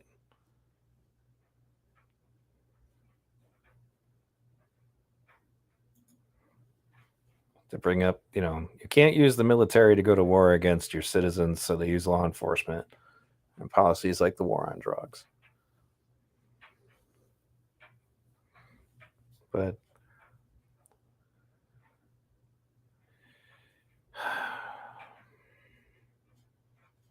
that is what, again, this is the militarized police that we were being warned about. So, as far as the videos of the negotiations, I used to own the DVD for the documentary we just watched, and it had a separate DVD with extras. You could listen to the whole thing.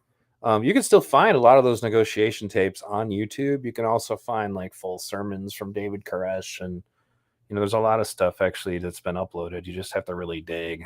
So, but anyway.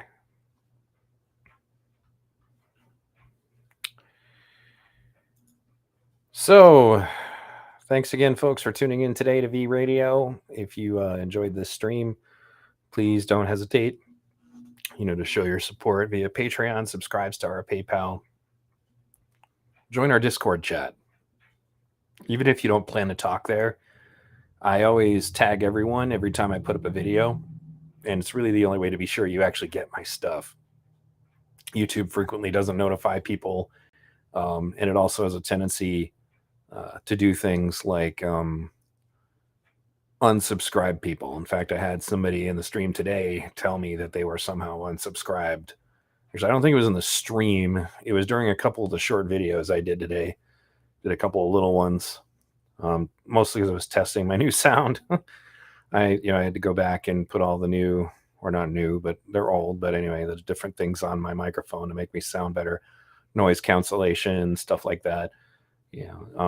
That's why some of the sound and some of my other ones wasn't so great. Aside from the one that I did while I was in the hospital, that one, the sound wasn't great. Also, just because I wasn't using a great microphone, I was just using the one that was on my laptop.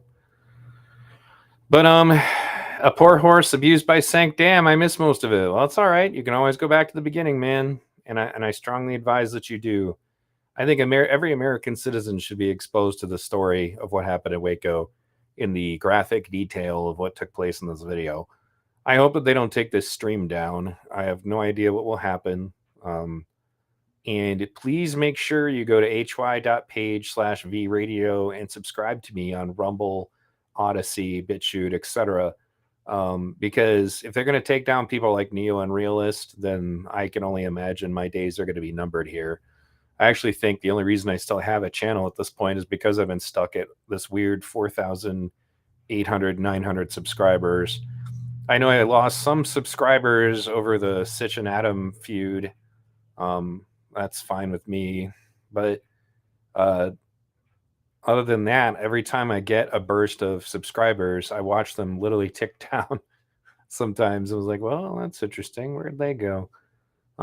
So if you guys like this kind of content, you're going to have to support it. And that doesn't even necessarily just mean by paying me. You don't need to do that. But you got to realize that the algorithm is not going to want people who tell these kinds of truths to get a whole lot of attention. That documentary was made back, in a time period when, the TV still had control over what they would broadcast. And if you wanted to see something like that, you pretty much had to get the DVD and watch it yourself. They certainly wouldn't put something like that up on a major network right now. At least I don't imagine they would. So, but anyway, I think I'm going to drop off of here unless anybody had any questions they wanted me to talk about in the chat. Do I stream on Rumble? No. The only reason I don't stream on Rumble is because I currently have my settings done in such a way that everything I do on YouTube ends up on Rumble. So if I streamed there, then there would be double copies of everything. And Rumble doesn't just let you delete videos. I don't really know why. I'm not a huge fan of the Rumble format. I like Odyssey better. But Odyssey gets less traffic, which is unfortunate because in my opinion, Odyssey is definitely the better of the two platforms. I'm also on some new platforms. I'm still on Twitch somehow. And actually I've had a viewer on Twitch this whole time. Just a single person in my Twitch channel. Looks like they're still there over at vradio.us on Twitch. Hello there on Twitch. Thank you for watching. But they've been here this whole time. But I'm also on a couple of other places, you know. So, for example, there's this new streaming service called Kick, and I joined them. So this whole thing has been streamed to Kick. I don't know if I don't think I had any viewers there. It's a new streaming service. So thanks, V Radio. Let's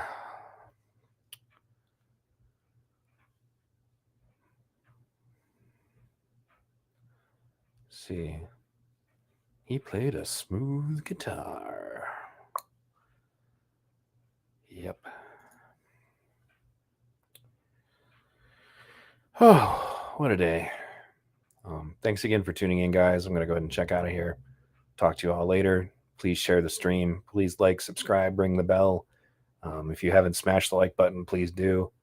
And I should still, be pumping out some stuff. There's a few short videos that I did today that were before this stream. I think one of them's like 6 minutes. The other one's like under 1 because I'm trying to make some shorts. So I mean, still started after I put all this together. You mean the stream of watching this movie? Like I said, it's kind of numbing. Sitting through something like this is pretty tough.